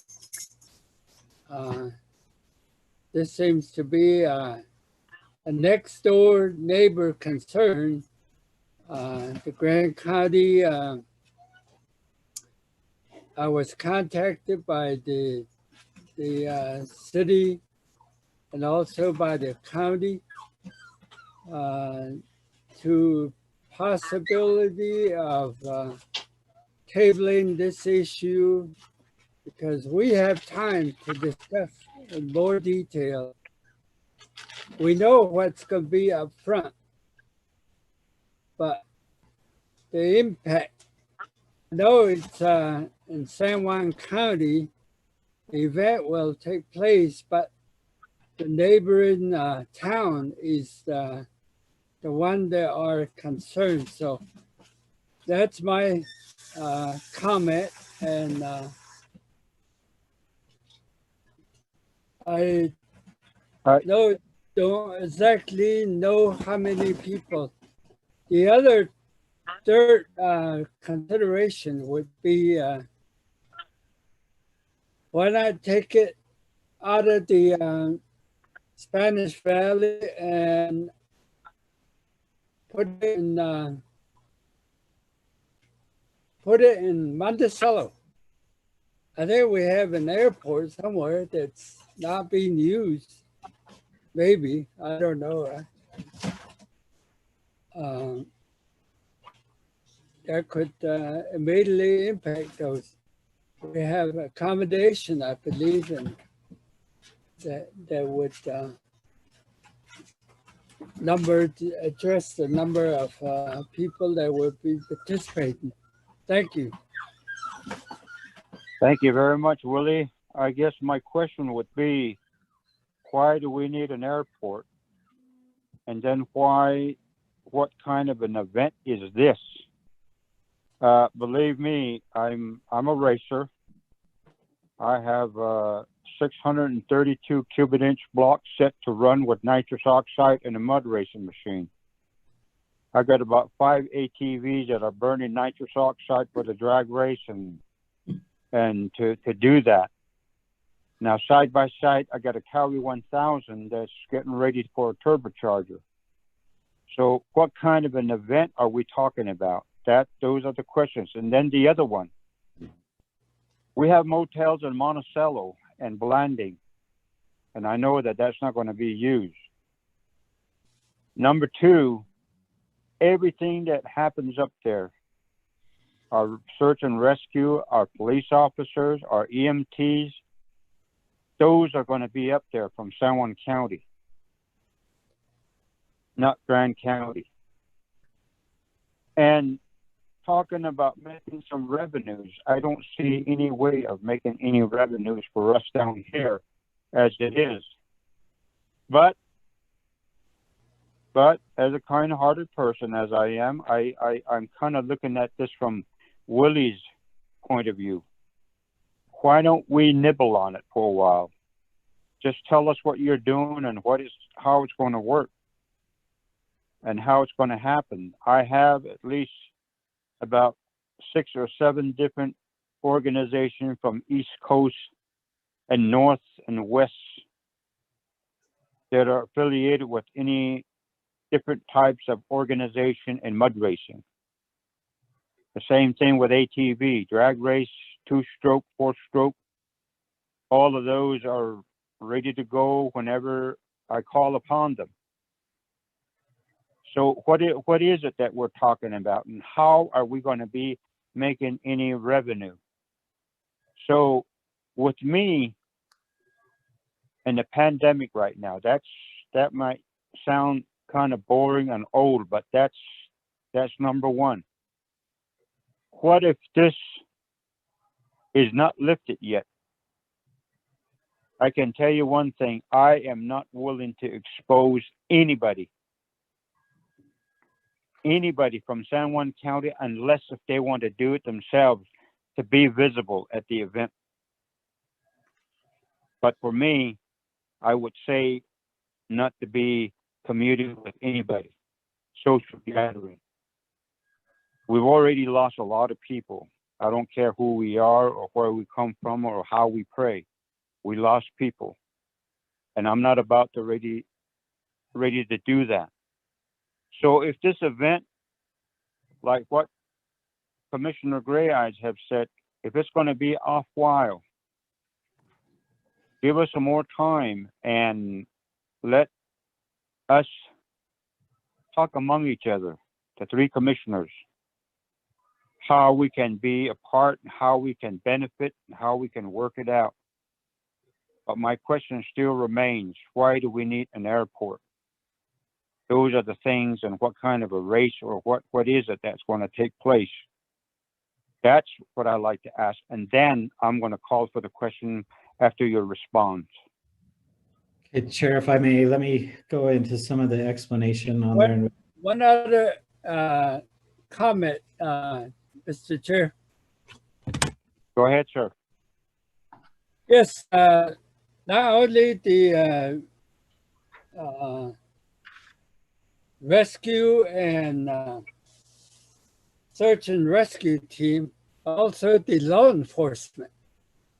Our law enforcement is probably way low in numbers to really satisfy the need that's going to be organized up in the area. Thank you. Thank you very much. Okay, your explanation? Do you want, I can answer some of those. Well, one of the questions really, or 2. Well, go right ahead. Whoever has the answer, let's do it.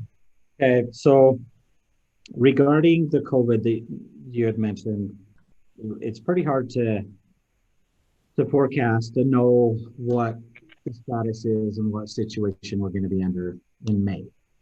And so in the conditions in here, specifically, and I thought that through just because of this, is San Juan County Public Health Guidelines shall be adhered to at all times for both vendors and public attending the event. So basically, if the state is still under the guidelines that no public gathering of 10 or more, whatever the case is, that condition in this lease applies. And so I didn't want to, limit group gatherings to 20 and then have the state guidelines in May be different. And so I just left that open-ended. At the time that the event would come about is when we would check to find out what were the public health guidelines. Say if at the time the public health guidelines or group gatherings are no more than 10, then we would have to stay within those public health guidelines that's written in that lease. And so the airport was, I think that was just Commissioner Gray Eye's example that he used, that here in Monticello, we have additional property rights to event. The fact that we are on the old airport really has nothing to do with the venue that they're proposing. Where this is vendors, these are pretty much the sales that will take place in this area. The trail riding and everything will be out sales. As I spoke to Don, the other partner, Rally on the Rocks, he had indicated they're getting out of the escort where you'll see a long chain of riders side by sides, that you'll see just kind of that periodic people going instead of a big long chain. So those are two answers that I know. I'll leave it to Lance. Lance, can you answer the question on how many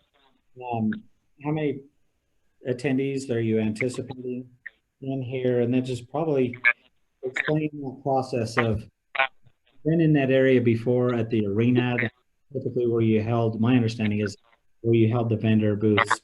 Now you're just moving it a little bit further to the south. And so I don't know if you have any other insight into those questions.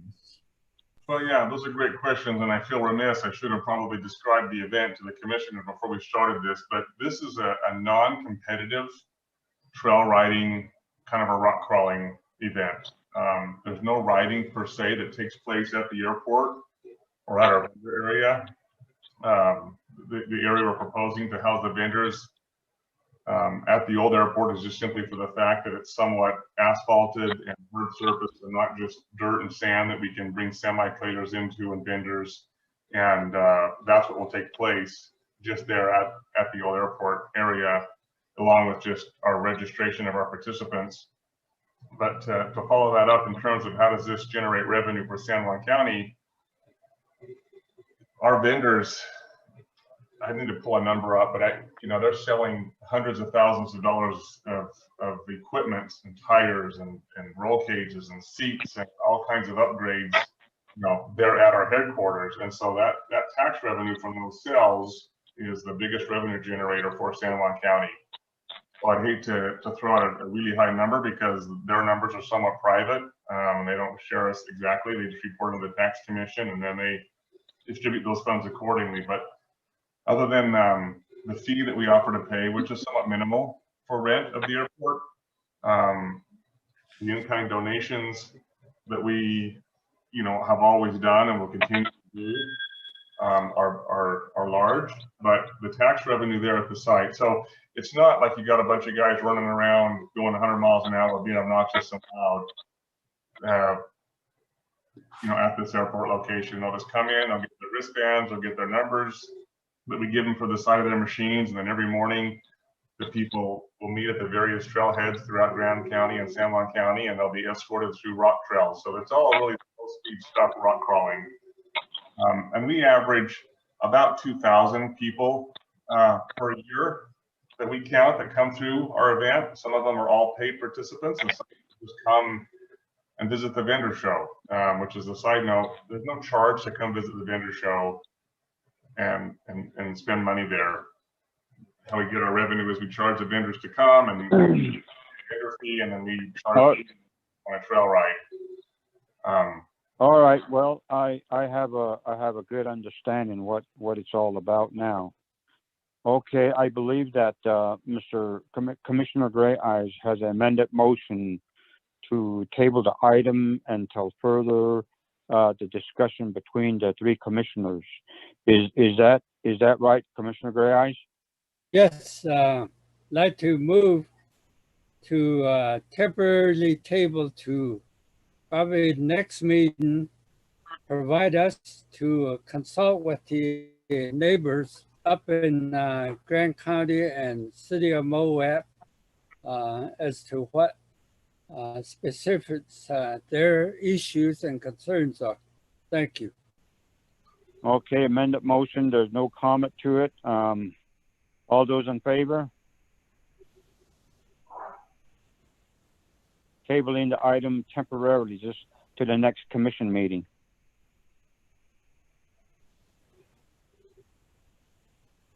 Call for the question. All those in favor? Aye.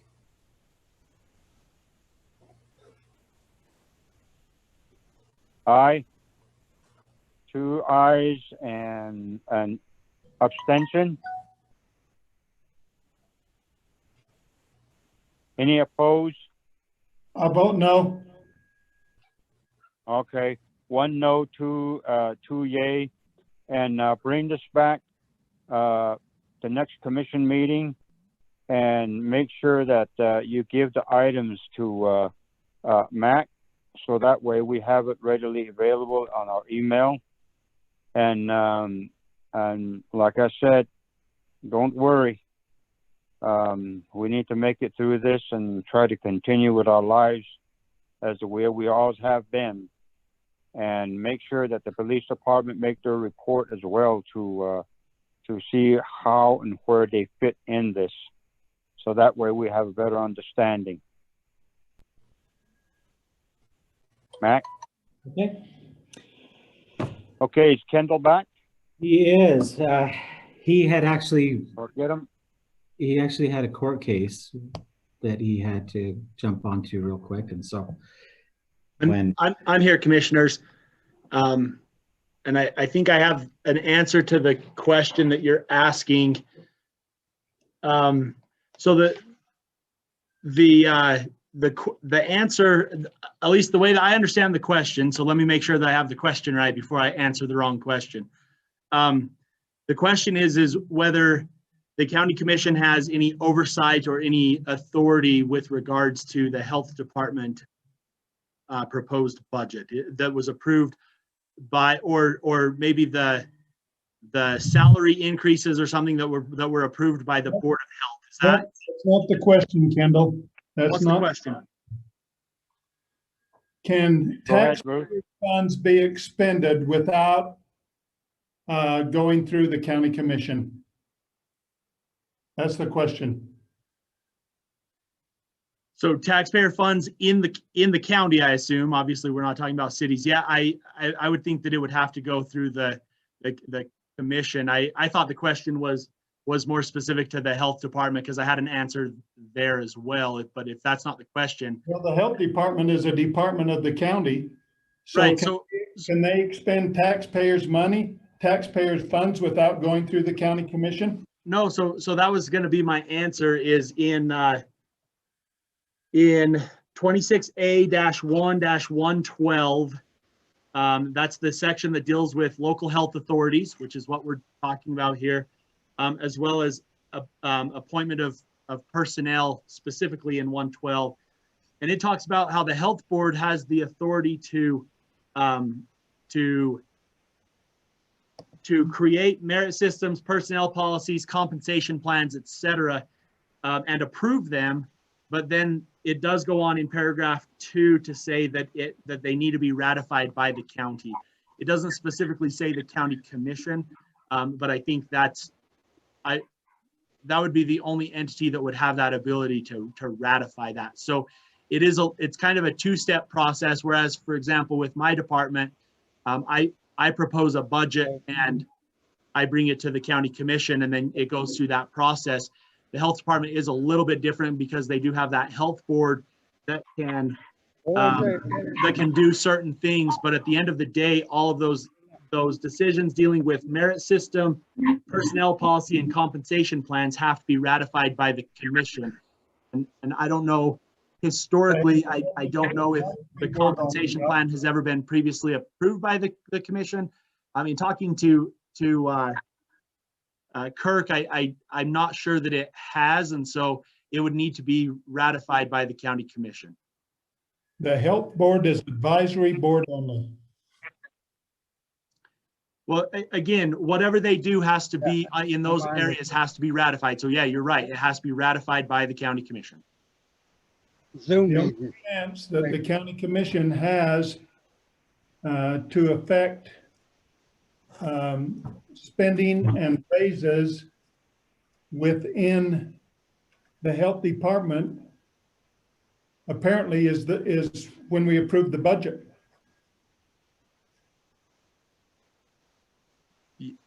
Yeah, I'm not sure if that's a question, but yeah, I think, I mean, this is an area where you do have that ability. This is a time where you do have that ability. So well, nothing's been presented to the county commission prior to this time. Right. About any raises, and we were pretty clear in January that we were in a budget crunch and we weren't really looking to give increasing compensation or bonuses or anything like that. And so this is the only time I feel like, as a county commissioner, I have a chance to communicate again what was communicated in January to department heads, that we weren't going to give increasing compensation. If we allow this to happen in the health department, what about the road department? What about the sheriff's department? What about all the other departments? What about all the other employees in the county that would like to have a raise? We're gonna, it's just, I'm concerned about it. Commissioner Adams, I guess we talked about this for so long, and my sincere concern is the same as where you're standing, and it looks like we're not getting anywhere with the advice that we're supposed to be getting as a commissioner. But as a sworn in and commissioners, I think we have a position to take a position right now. And the last statement that I would like to make is that, you know, I do anything for the staff that we have, and they've been working so hard and they've been through a lot, and I've been asking to do some kind of a dinner for them every year. None of that ever happened. But right now, our belts are tight, and we're trying really hard to make it to the next step. And I believe that it's going to be hard, like the way Commissioner Adams says, that the other department will be standing there, especially with the holidays coming through. And to me, I would recommend that let's just hold on tight until we get some more money back in the department where we have, so that way we can start giving raise or maybe incentive to those that are working so hard for us. So with the recommendation from the chair to Gray Eyes and Adams, my recommendation would be that we not take any of this recommendation further, because of the money that we have, so little in the county right now. So I would recommend that you two take a position on not supporting it until we have fundings available. Mr. Maryboy, I have one other concern. Okay, Commissioner Adams.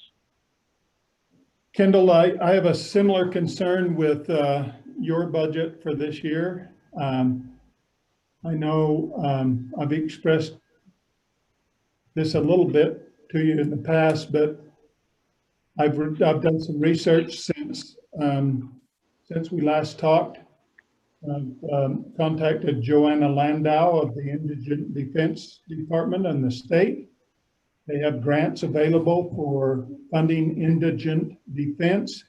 Our indigent defense right now, with the contract we have with one attorney plus hiring other attorneys because she has a conflict on a lot of cases, our indigent defense fund is well into $250,000. And I'm just curious why you haven't pursued any of the grant opportunities with Joanna Landau to help with your budget. So I'd be happy to explain. So I've also had some conversations recently with Joanne as well as with Mac, and we've talked about that. There's been a couple of problems. Number one was the first year that those grants were available, a lot of counties were kind of in a wait and see to see how that process was going to work. It was very new. And then the next year we actually approached them, my office approached them, and we were planning on doing that. and getting on board with those grants. And what we were told is that at that point they wanted to have a regional, they wanted to have regions. San Juan County wasn't big enough in their mind at that point in their process to have just San Juan County by itself. We just didn't have the population or the cases or whatever else. And so we approached Grand County at that time because they're really the only neighbor that we have that we're in the same judicial district, and they're the only one that really made sense to anybody to approach. And that year they were not interested. So that pretty well wrapped us out of the ability to do that that year. And then the next year, the plan was we again approached them about it. And the problem that we ran into then was that they were trying to figure out a process with Utah County, all the money going into Utah County's public defender pool. And then the Utah County public defender would oversee the various counties. For example, I believe Juab County and San Pete County got on board with that. But again, San Juan County was in the commission's mind at that point. San Juan County was too far away and it didn't seem practical. And so it is something that we have looked at, and it's something that we're looking at again this year, Commissioner, but it hasn't been something that has worked out simply because of distance and logistics. And I've had that conversation with Joanne, and she again recognized that is the history of San Juan County trying to participate in that. Additionally, it's not, while it is in the county attorney's budget, I don't have a whole lot of say over that budget, and let me explain why. The reason for that is because if I were to have say over that, the counties that do have had say over that, where the county attorney's office has had say over the public defender fund, the ACLU has sued those counties because they don't see it as fair, and I don't disagree with them, for the county attorney's office to control who pays or how much the payment is for the public defenders, who is the person that I go up against in criminal cases in court. So for example, the last time that the public defender contract was negotiated, I didn't have anything to do with that. That was the county administrator at the time who negotiated that, because I have to stay hands off in order to comply with the court cases and everything else with regards to the prosecutor being too involved in the payment of the public defenders. And so I am conscious of it, and we have worked on that, and we're hoping to get on that grant this year. Mac and I have talked about it, and we're planning on that. But there's a process that has to be gone through, and so far we haven't been successful in doing that. I don't know if that answers your question, Commissioner, or not, but I understand where you're coming from. Well, the county commission can be very involved in going to the ivory towers in Salt Lake City, where that's the only place that seems to matter in the state of Utah. A little county like San Juan, clear down here in the Four Corners area. We have to remind them on a regular basis that we're part of the state of Utah and that we deserve state funds just like any other county. So I think every department head in this county has got to take some initiative to look for every opportunity they have to get revenue into this county, instead of just handing in a budget and saying, this is what I need, or this is what I want. To me, I don't know if you can tell, I'm frustrated with this year's budget process, simply because I'm not feeling that kind of love back from department heads. And, this is a pretty serious situation that we're in right now. And I've got to speak up for the citizens. I've got to speak up for the taxpayers in this county, and try to demand some accountability somewhere along the line in the spending that we're doing. I don't feel like we're an overspending type of county, but we don't have the revenue that we've had in years past, and so we've got to be careful with every nickel that we spend.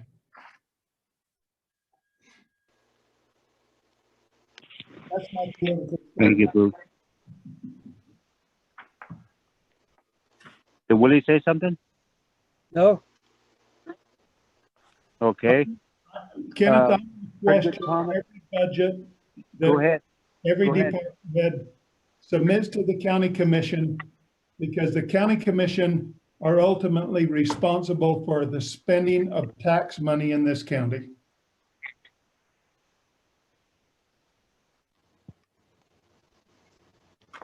Okay, so just to close on there is with the budget.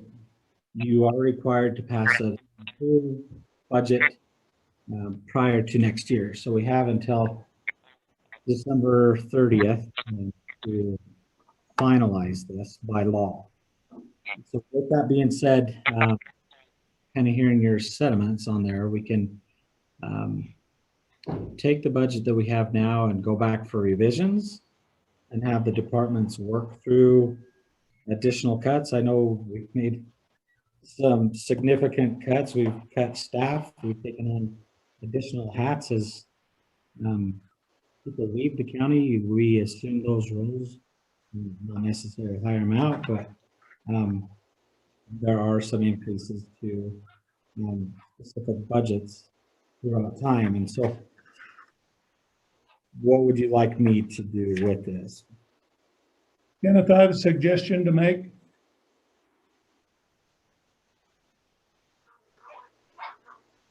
Kenneth?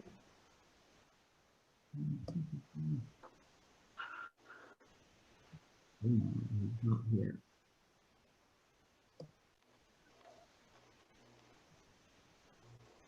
Commissioner Marigoy, I don't see his. I don't see him here, and I don't see him in the waiting room.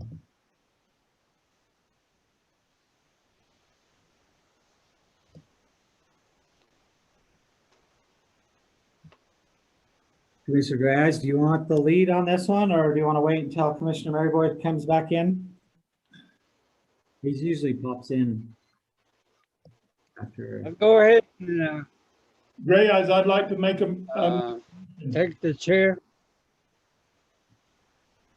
Yes, go ahead, sir. I would like to ask the clerk auditor in San Juan County to do an internal audit of public health employees' raises and compensation in the year 2020 before we approve the public health's budget for the year 2021. And I'd like to make that available to all three county commissioners. By when? Before the end of the year. Okay. I'll go ahead and second. Any further comments or discussion? There be none. All those in favor say aye. Aye. Aye. Opposed? None. 2 ayes and no opposition. So go ahead and Willie, I'd like to make a motion that we approve the rest of the budget as proposed by Mac and John David. Oh, there you go. I can hear now. What are we doing, Mac? Kenneth, I'm making a motion on the budget. this one, the budget for 2021. Yeah, the 2021 budget. I want to approve that subject to the audit by the auditor, our clerk auditor of the Public Health Department. Let's don't approve that part of the budget until we get that audit, but all of the other budgets we can approve today. Good move. Okay.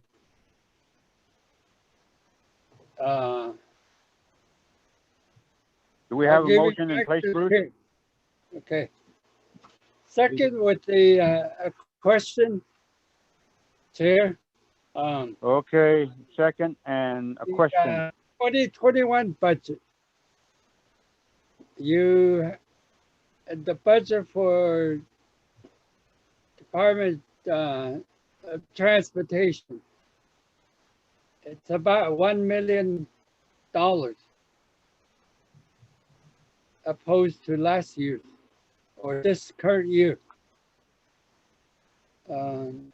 That's why they increased. Yeah, so if you remember back to the budget hearings on there, we had allocated additional funds, pulled it out of the road department savings for road work on those specific roads that were discussed. And so this was, if you remember back to that presentation, this will be a multi-year project, but it was getting part of this work done now. So that's why you see that increase in the budget. So it's out of the revenues and savings that they already have.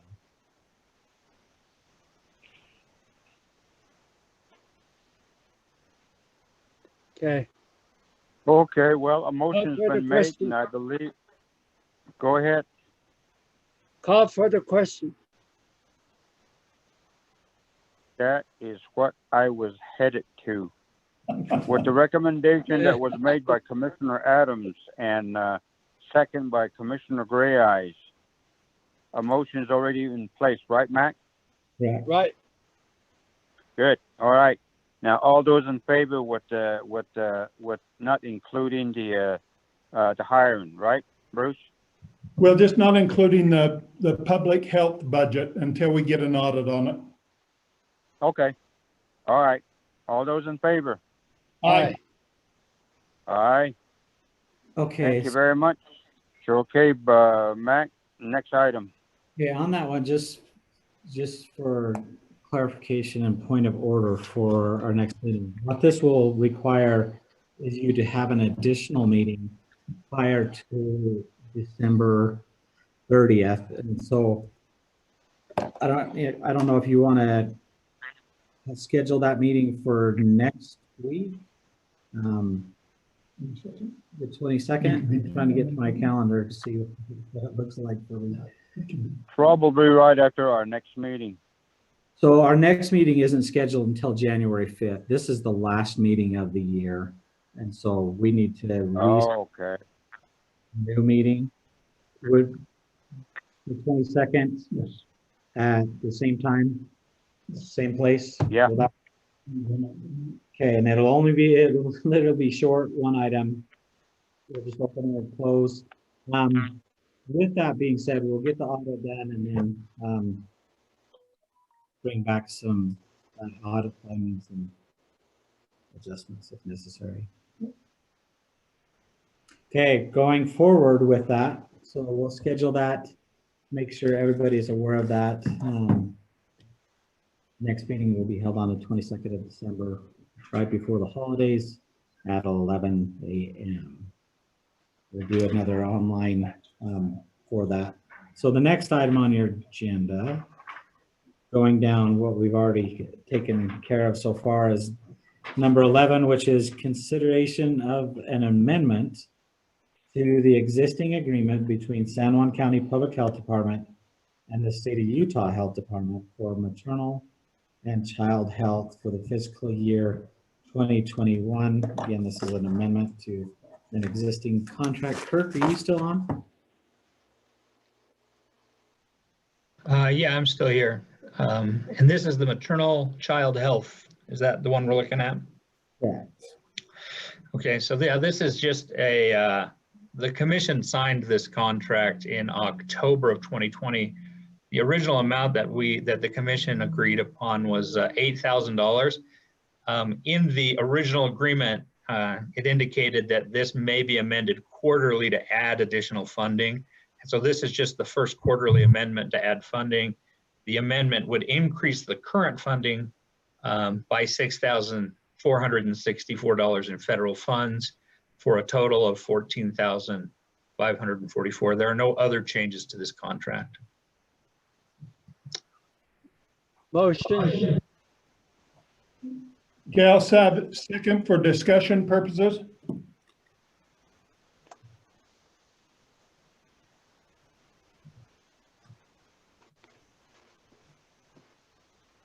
I just need to know how this money is going to be spent, Kurt. Yeah, look, I can pull up the contract. Essentially, this is for maternal child health. So this deals with some of our,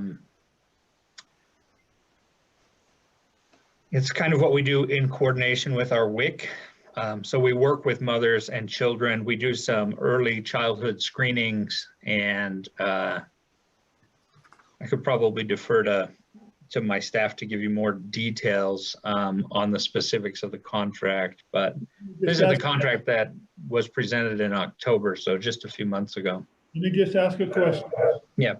And I'm going to ask this question every time you bring an amendment or a contract from the state. Yeah. Is any of this money going to be used to compensate employees? And if so, are you taking into account when you compensate employees with these state contracts, are you allowing for enough money for the benefit package of that employee? Because my understanding is the benefit package is about 50% of the actual salary. So I want to make sure that we're giving room for the benefit package when we compensate somebody for employment. Yeah, so the answer to your question, to both questions, is yes. So this salary would cover, this contract would cover some salaries of some of the employees working on those programs. And we have an allocation of administrative costs across all of our appropriate contracts that's based on the amount of time that employees spend on those contracts. So, if as a percentage of the time spent on this contract, a portion of our overhead, our rent, our utilities, and the pay of the health officer, myself, would be allocated to this contract. That allocation does include a portion for benefits. We charge our benefits up front to all of our contracts, and our current calculation puts that at actually 58%. Is what we're allocating across all contracts, is 58% above salaries to cover all of the county's costs, including benefits. That's good, because I don't want to accept money from the state that forces the county to provide benefits and retirement and all of those kind of things, which are not part of the compensation. So you explained that really good, and I appreciate that. Thanks.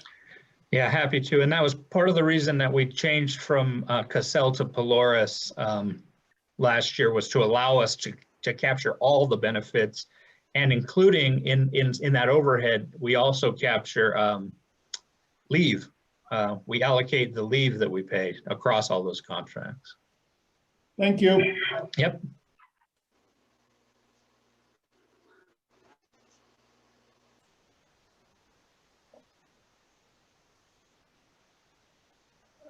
Okay, Commissioner Maryville, are you still there?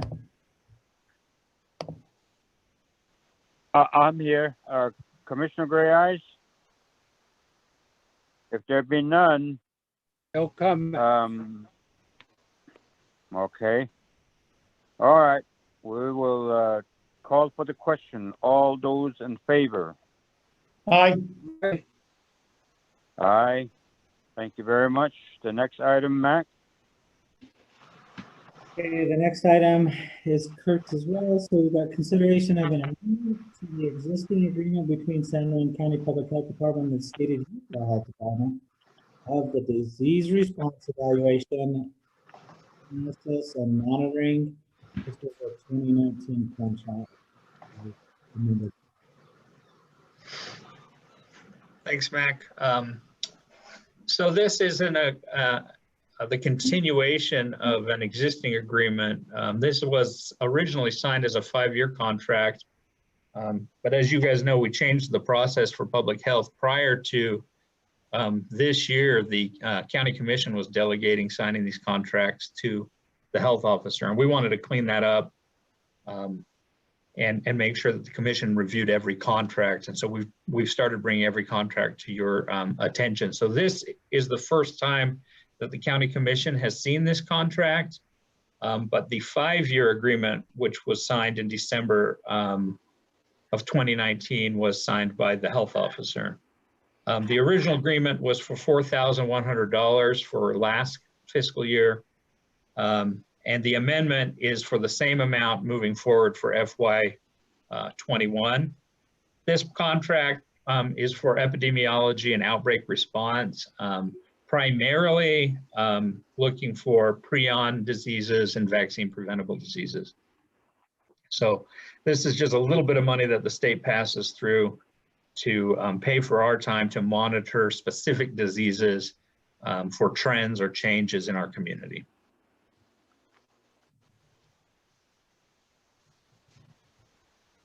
Motion to Motion to accept. Do I have a second? Second. Okay. We have a second, and thank you very much. Any other questions or comments?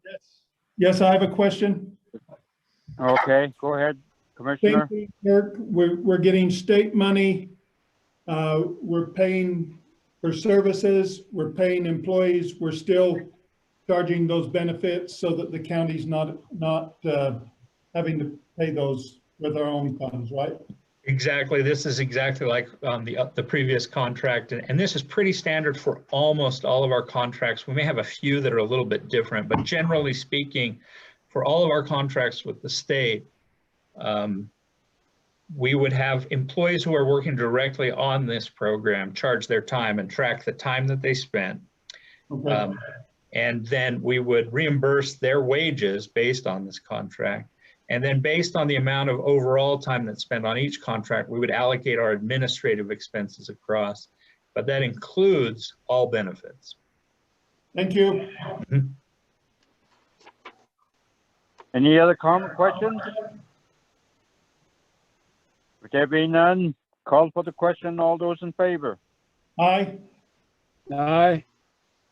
Aye. Thank you very much. Next item, Matt.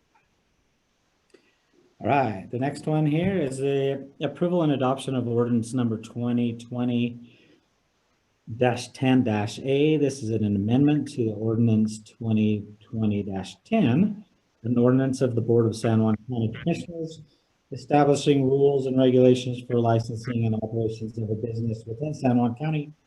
This one will be presented by Natalie Wendell, our Director of Economic Development and Visitor Services. Morning or afternoon, commissioners. Can you hear me? Yeah, we can. Perfect. Thank you. Good afternoon, Natalie. Afternoon, Commissioner. So this is pretty simple, but I thought it would be helpful to provide a little bit of history. So May 19th of 2020 of this year, we adopted a business license ordinance.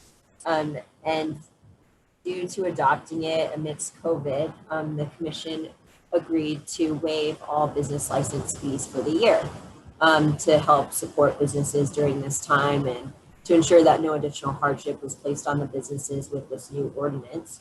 Upon looking into more history, we did find that back in, I believe it was 1957, there was a business ordinance that was established, and it was never, there was never an amendment made to remove that ordinance for that license. And so back then there was a fee structure that was established of $25.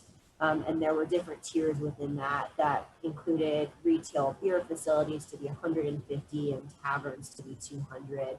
There was also a cabaret license that was $200. So interesting for the times in the history during that time.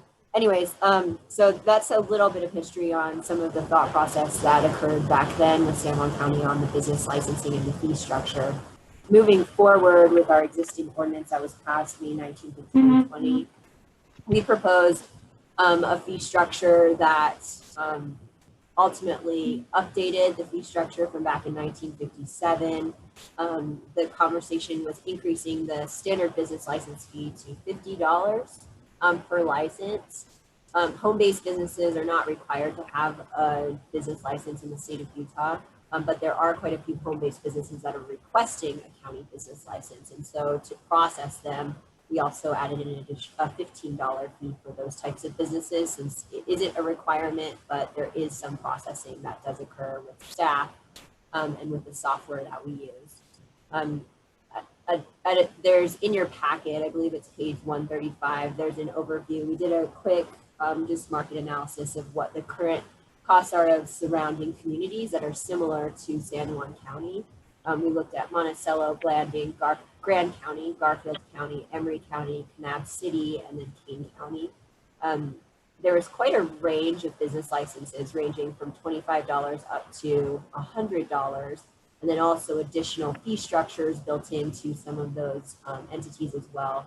We felt that a $50 range was a fair range to place for our San Juan County businesses.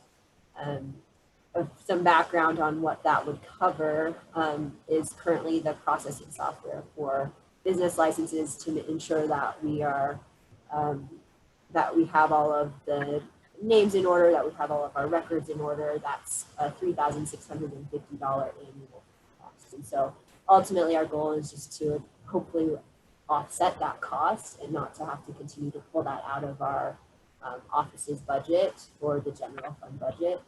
So that would be kind of the thought process in thinking through some of those fee structures that exist. So that's the conversation at hand. I think it is also timely to also discuss the enforcement of the business license. According to the ordinance that was passed by the commission, the enforcement would occur by our county attorney. Just wanting to clarify that process and how that looks, because as a county economic development office and visitor services office, managing business licenses, it puts us in a little bit of a rock and a hard place when we start to enforce as well from our end. Our office's role is to support businesses and to ensure that they're aware of all of the things that they need to be doing and to support them with funding resources. And I don't know of the appropriateness of us also pushing out enforcement letters that lead to fines for those businesses if they aren't in adherence to an ordinance. So I just wanted to surface that conversation as well. That's all I have. I don't know if you have any questions for me. Thank you very much, commissioners. I'll make a motion. We make a motion to approve on with the comment. Motion to accept the report, and also, do I have a second? Second clarification, this is not a report. This is an amendment to the ordinance. Thank you very much, Mr. Gray Eyes. Yes. Okay, my only comment, Natalie, is this is just for businesses in the county, not in any of the municipalities. Am I correct?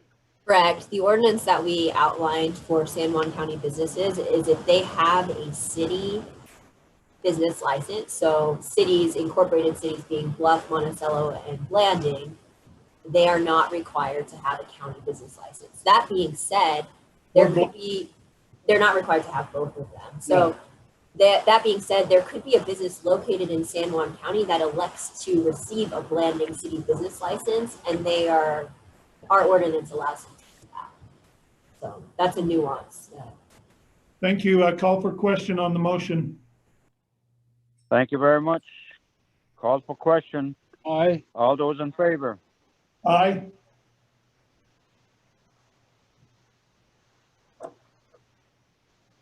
Do we lose Willie? No, he had mentioned aye before. So I've got Commissioner Gray Eyes stated aye. I've got Commissioner Adams stated aye. Yeah. All right. Aye. Thank you. Next item. Okay, so that one passes. Let's see, the next item is the CARES Act final distribution. We're running out of time. We're running out of time for Congress. We're not running out of time for us. Yes. Let me see if I can share my screen here. Give you an update where we're at. How many items do we have left? So I just lost my Wi-Fi. Two.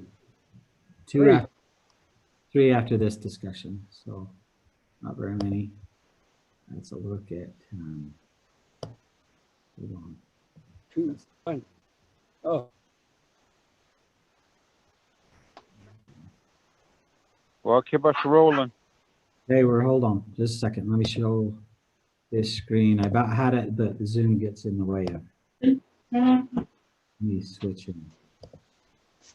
If we take too long, we're going to end up talking about the time when we all stand in a row and shooting at each other. Yeah, as long as you don't start shooting. Okay, so on my screen, you'll see so we have remaining $506,949.62 remaining of CARES Act funds that have not been allocated. 50,000 of those have remained unclaimed. So you had allocated those to items and they haven't either been able to take care of the needs. So for one example, substance abuse and mental health, we had allocated 15,000. He has been seriously trying to find a contractor. That was an outside enclosure that we approved. He's been able to find a contractor to do that work. We reached out to the state contracted vendor. He's able to do it, but he's not able to complete that project by December. And so because of that, we waived that project. If these funds are allowed, if the deadline goes into next year and they remove that deadline, then that's a project that we can come back and get. There are also three chapters that have not submitted anything for their request of CARES Act funds, as well as the youths. I've been in contact with all of them, and we've been seriously working on getting those signed letters back from those entities. And so that's not included in the total. I'll continue to work with them, so hopefully we can mitigate a majority of the 50,000 unclaimed funds, and then it would be the remaining left on that would be the 15,000 for substance abuse and mental health. What we're proposing now, so there's a couple options on here with that. With the additional funds that are remaining, the 506,000, we can continue to hold, and wait for Congress to extend the deadline. So that's one option. The other is what you see before you is kind of the proposal is we could purchase vacuum spine board. So a lot of this is medical related. So purchasing the vacuum spine boards for EMS. This is a board that if they load somebody up on these spine boards, the vacuum spine boards, those spine boards go with the patient. And then our EMS, they wait until the hospitals that the patients arrive at send those spine boards back to us. And so there's this wait period for these spine boards. So we would purchase 2 more of those spine boards so that we didn't have to wait. On the back of the ambulances, we're proposing Stryker medical lifts, and the total for those lifts are $99,891.84. That basically allows the lift system to lift patients safely up into the ambulance, especially if they have a heavier patient, the COVID patient. These Stryker systems will be able to lift those patients safely up into the ambulance, and then the EMS pushes them in from there. And so kind of a safety issue. We have several already on some of our ambulances, but they're not all equipped with this, and we would equip them all.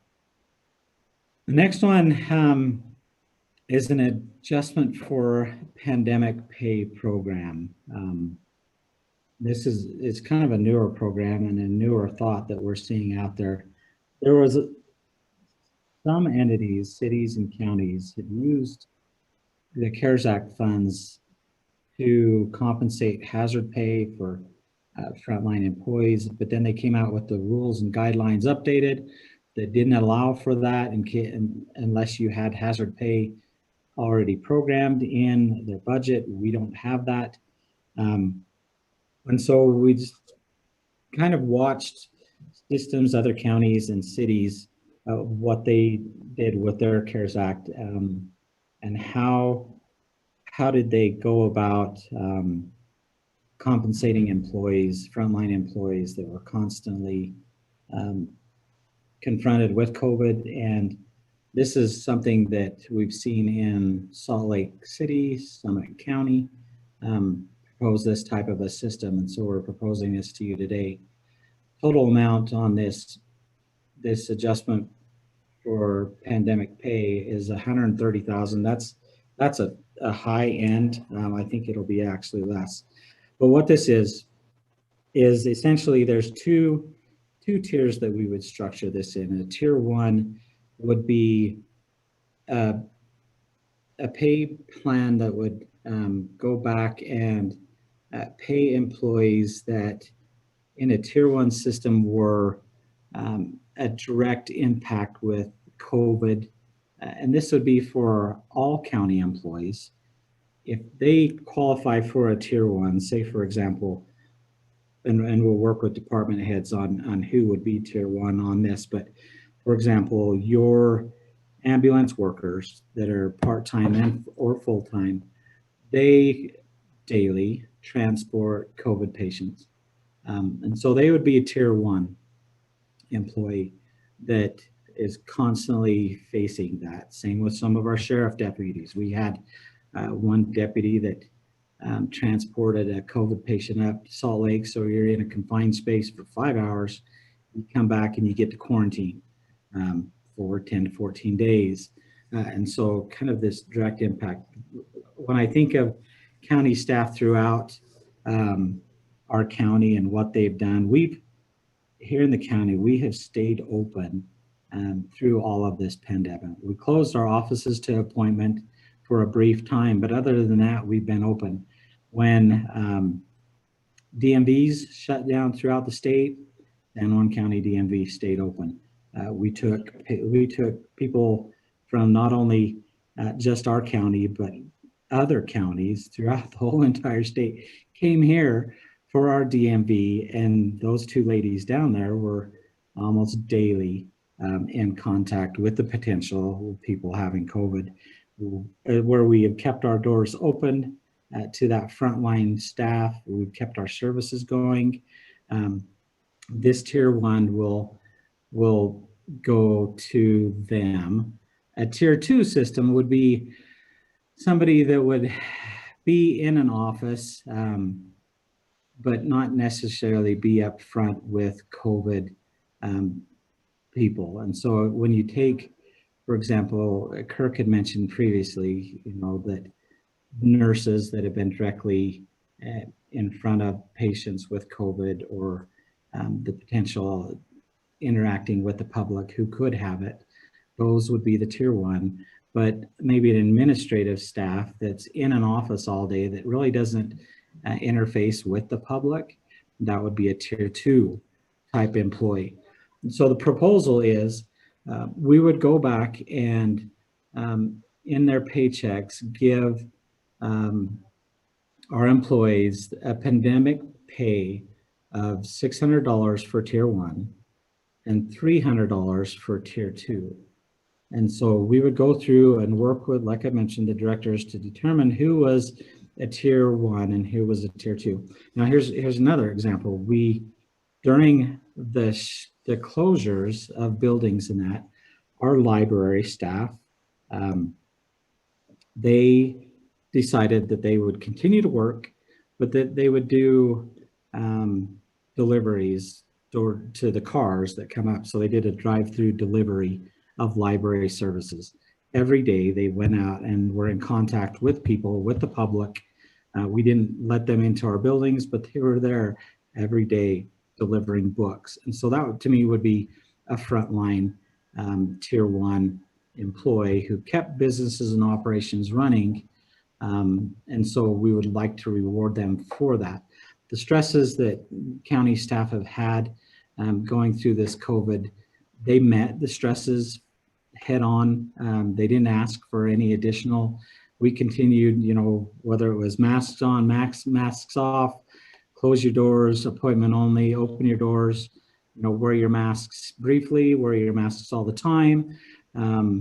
So that's kind of what we're looking at, rewarding our employees in those two tiers for that. And so hopefully this will kind of help to eliminate Christmas bonuses and things like that through the pandemic. And kind of here's how, with the rules that we're working this is, we feel that we're able to offset some of our general fund costs as well as our ambulance costs that we typically pay general funds. We'll use these CARES Act funds to reimburse those funds and take those funds and give it to the pandemic pay for our employees based off of that two-tier structure. And kind of how we looked at that, just as an update, we've had, let's see, let me just add these numbers. So we've had close to 80 COVID runs with our ambulance services. And so how we're able to use CARES Act funds for this, we had the original budget for our EM that included salaries and benefits, things like that.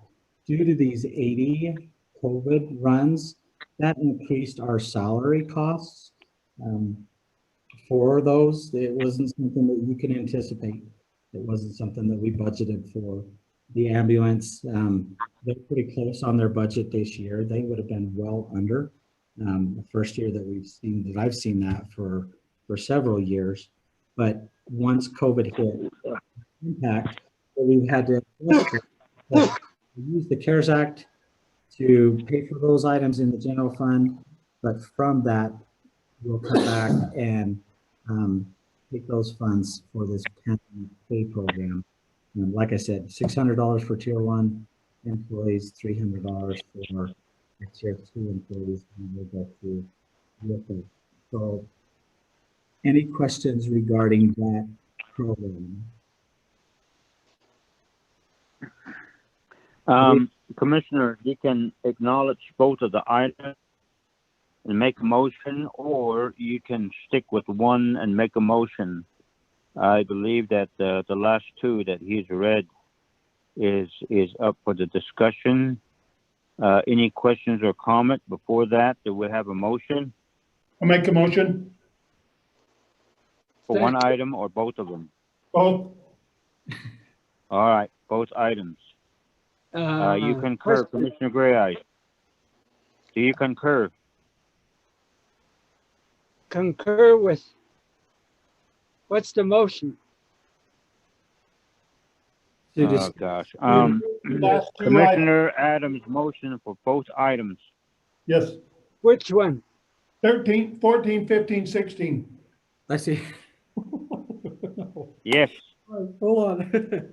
So you've got the vacuum spine boards, Stryker Medical, and then adjustment for pandemic pay is what I've presented so far. So those items. Okay. Yeah. All right. Okay, and then we can discuss that one further. Let me get through these real fast. Sorry. I probably shouldn't ask questions in between.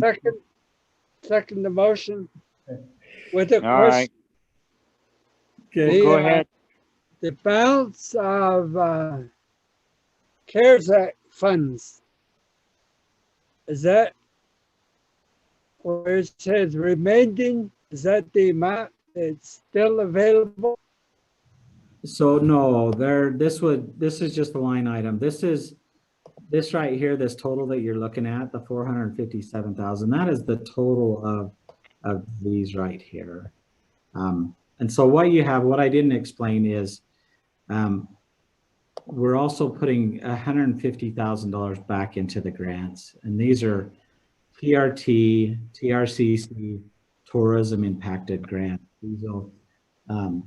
This is kind of a quick thing that we think we can push out through our tourism to Natalie, and getting directly back into things that are going to continue to be affected with the shortage in tourism. And so that's kind of what we looked at, 150,000 that would go to there. We've also received a request from the Utah Navajo Healthcare, so UNHS. They've reached out to us and just had indicated that, hey, if we have additional funds, they can use it. They will take those funds, purchase PPE for distribution. I also reached out to our health district to see if they needed any funds, and they did not. And so we kind of left that blank. And so you do have a Utah Navajo Healthcare on here. There's also, we've been working with the recorders to try to get them on virtual access for people that are recording documents. We think that we can do this for around $25,000. These are things that we can implement and take care of prior to December 30th. What I put on here for any remaining funds up here, if they can extend the deadline for this, we could certainly spend it. There's continuing to be needs in here. The Utah Communication Network just allowed public works or road departments to also get onto the 800 megahertz system. So I put on here communications. We could easily use the remaining of the 457. So it would be 457 subtract the $509,000 or $506,000 up here, which would go into communication. So just a couple thousand. If we can't mitigate that 15,000, that 15,000 would come down here, and we would just spend it all. It's all in an avoidance to not send back CARES Act funds to complete the emergency and COVID needs of the county. If that makes any sense.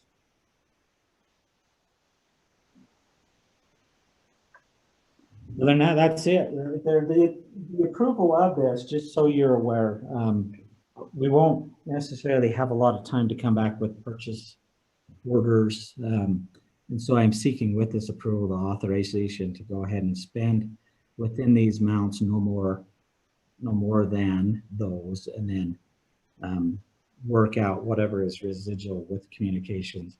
There's one that I did not include on here. We've been in communication with the Untitled Chapter and also a nonprofit organization with remaining CARES Act funds in the request for a BIA school for additional Chrome notebooks.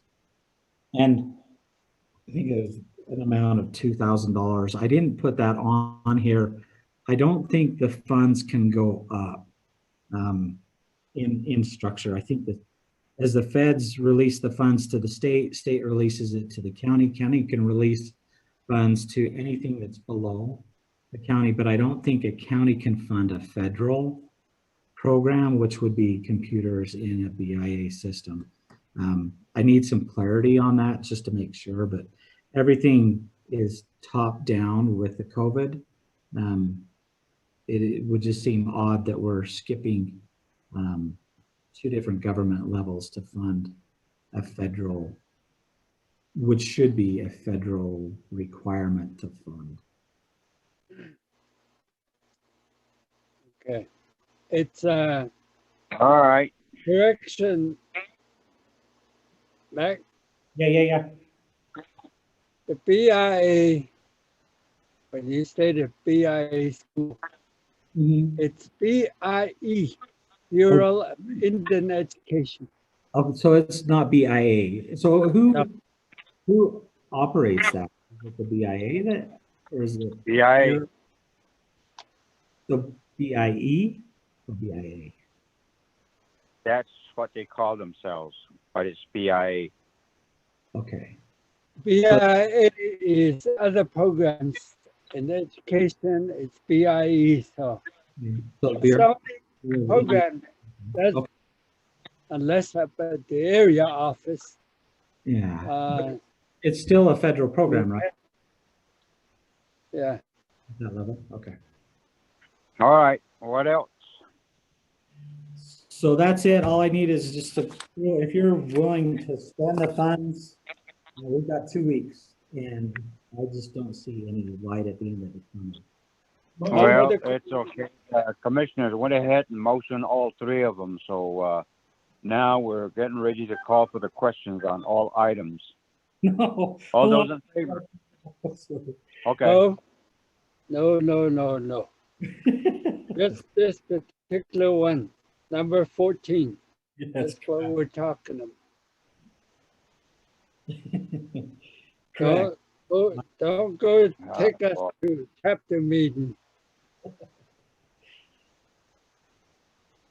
I wish I could say something, but we're in a meeting. Yes, So okay. Last item. All those in favor? Aye. Aye. Aye. Okay. Next item. Okay. The next one is the consideration Even and though Bruce voted on it. So did you? I thought you did. You said everybody said aye. I had aye. Yep. We've got aye. John David's not because but continuing forward on To satisfy one commissioner, go right ahead. So everybody voted on that, right? Commissioner Gray Eyes? Yep. You voted. Which item? That last 14? Number 14. Yeah. Yeah. I Okay. said yeah. Then I had Commissioner Adams here. He was an aye. Yes, Commissioner Adams went ahead and acknowledged all three items, right? Right, Nope. Bruce? Yeah. And then Gray Eye said yay. So we already voted on it. But go ahead and just to satisfy one commissioner, go right ahead, Mac. He's stuck. So the next one is the consideration and adoption of an ordinance adopting the regularly scheduled county meetings for the 2021 annual meeting schedule pursuant to section 52-4-202 of Utah Code. So next year's, we're going to continue to meet on that Tuesday schedule of the first and third commission meeting. If there's a fifth Tuesday, we will not have a commission meeting. If we're able to have work sessions, we would start those at 9, but typically during COVID, we've only been able to have the commission meeting due to the fact that not all of us can be on there virtually. So those will begin at 11 a.m. Continuing forward, we do not have any special meetings outside of this electronic means or the county seat due to the fact that there is COVID. So we get that all cleared up, we're being virtual and meeting only here in this building. Motion to approve. Sounds good. Do I have a second? Okay, even though we already voted on it, we'll go ahead and vote again. Aye. Aye. All those in favor? Aye. Aye. Okay, the Next final one. on here is your resolution setting the term and rotation of the chair and vice chair of the Board of San Juan County Commission for the year of 2021. Commissioner Maryboy, appreciate your service of this. The last 2 years you've served as the chair.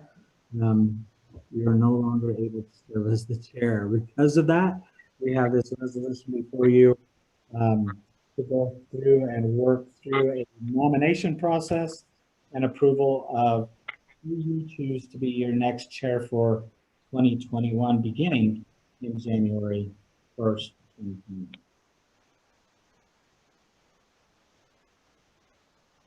Okay, commissioners?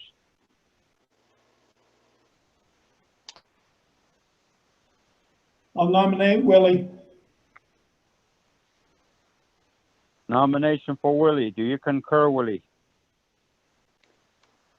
For the President of the United States? Yes. Yes. The President And of also the Navajo Nation.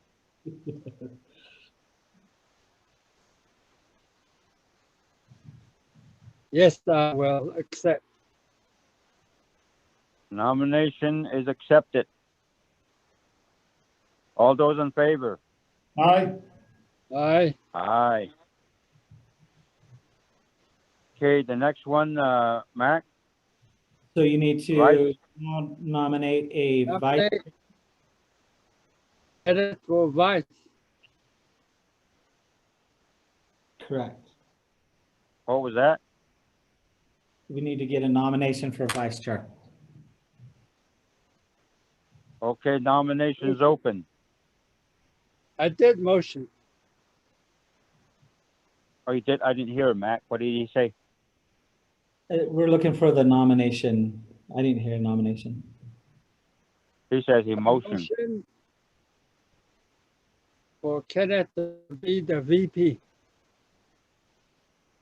Ooh. I will accept. It's up to you guys. All those in favor? Aye. Aye. Aye. Also. Okay, other than that, so Thank you very much. we have those two positions now for this next year.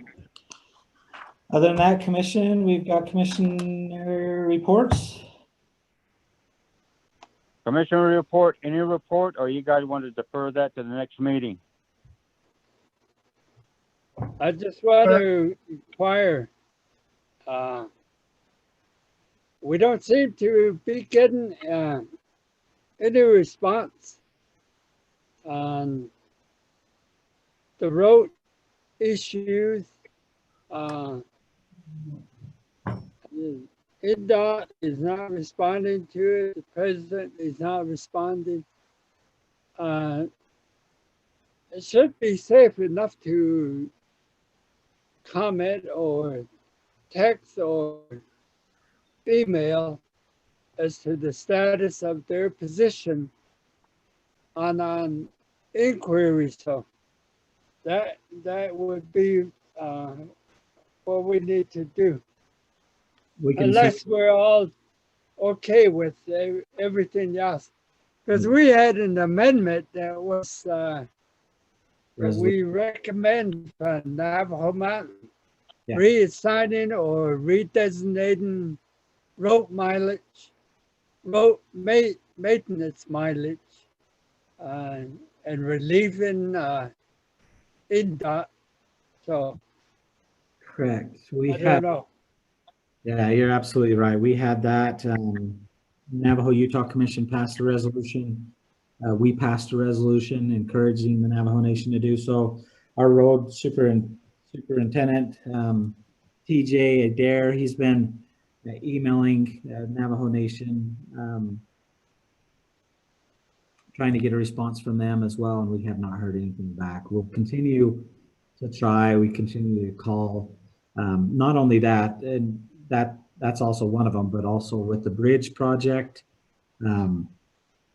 they're a funding source, and we needed additional funds from them for that to go forward. That project is about ready to go out to bid, and so we've been trying to reach out to them and get a response from them. But I know that President Nez's office and his staff, which NDOT is a part of, have been out on distributions throughout the Navajo Nation.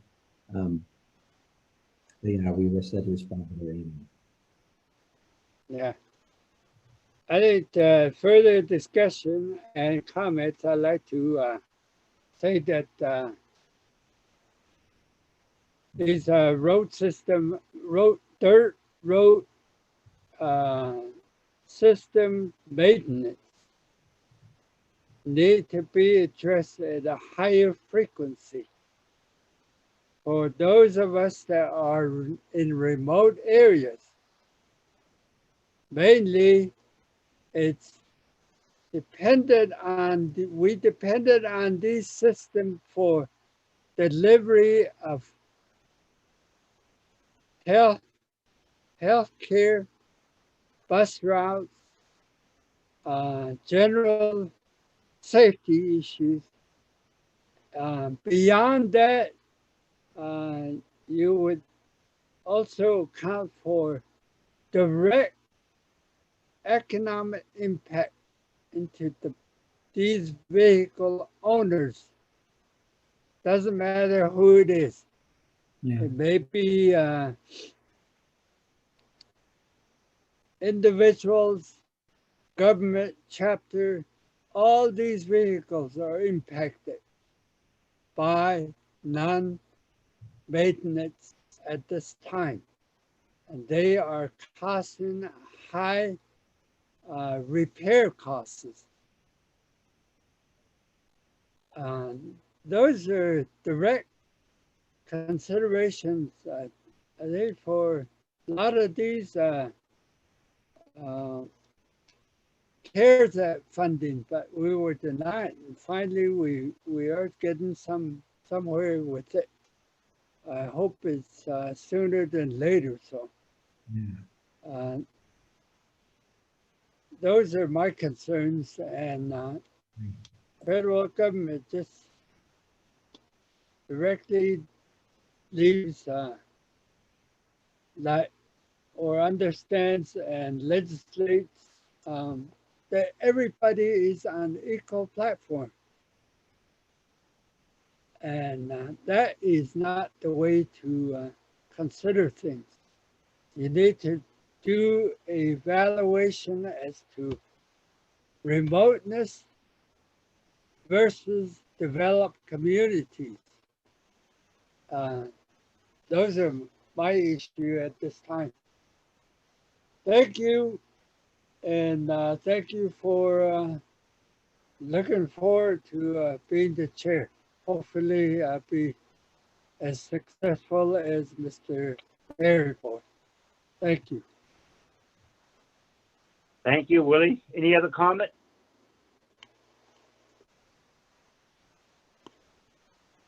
There being none, it's up to you, Bruce. Either you make a report or a motion for adjournment. He had to go get his cows. They've been locked up in a pen this whole time. So he left. What did the cows do to be locked up? So detention? Yeah, seriously, a lot of ranchers have left their cows out to feed in the higher mountains, and now that it's snowed, they're all moving their cows before it gets too deep. Okay. They've been in there since this morning. Migration. So it's up to you too. Make the motion to adjourn. Adjourn. Motion to adjourn at this time. Can't see the time on here. So. 2:21. Yes. Okay. I hope that doesn't fail for a second. Commissioner Mary Boyd. Thank you very much. All right. We'll sit here all day. That's exactly. Your motion was not seconded. We cannot adjourn.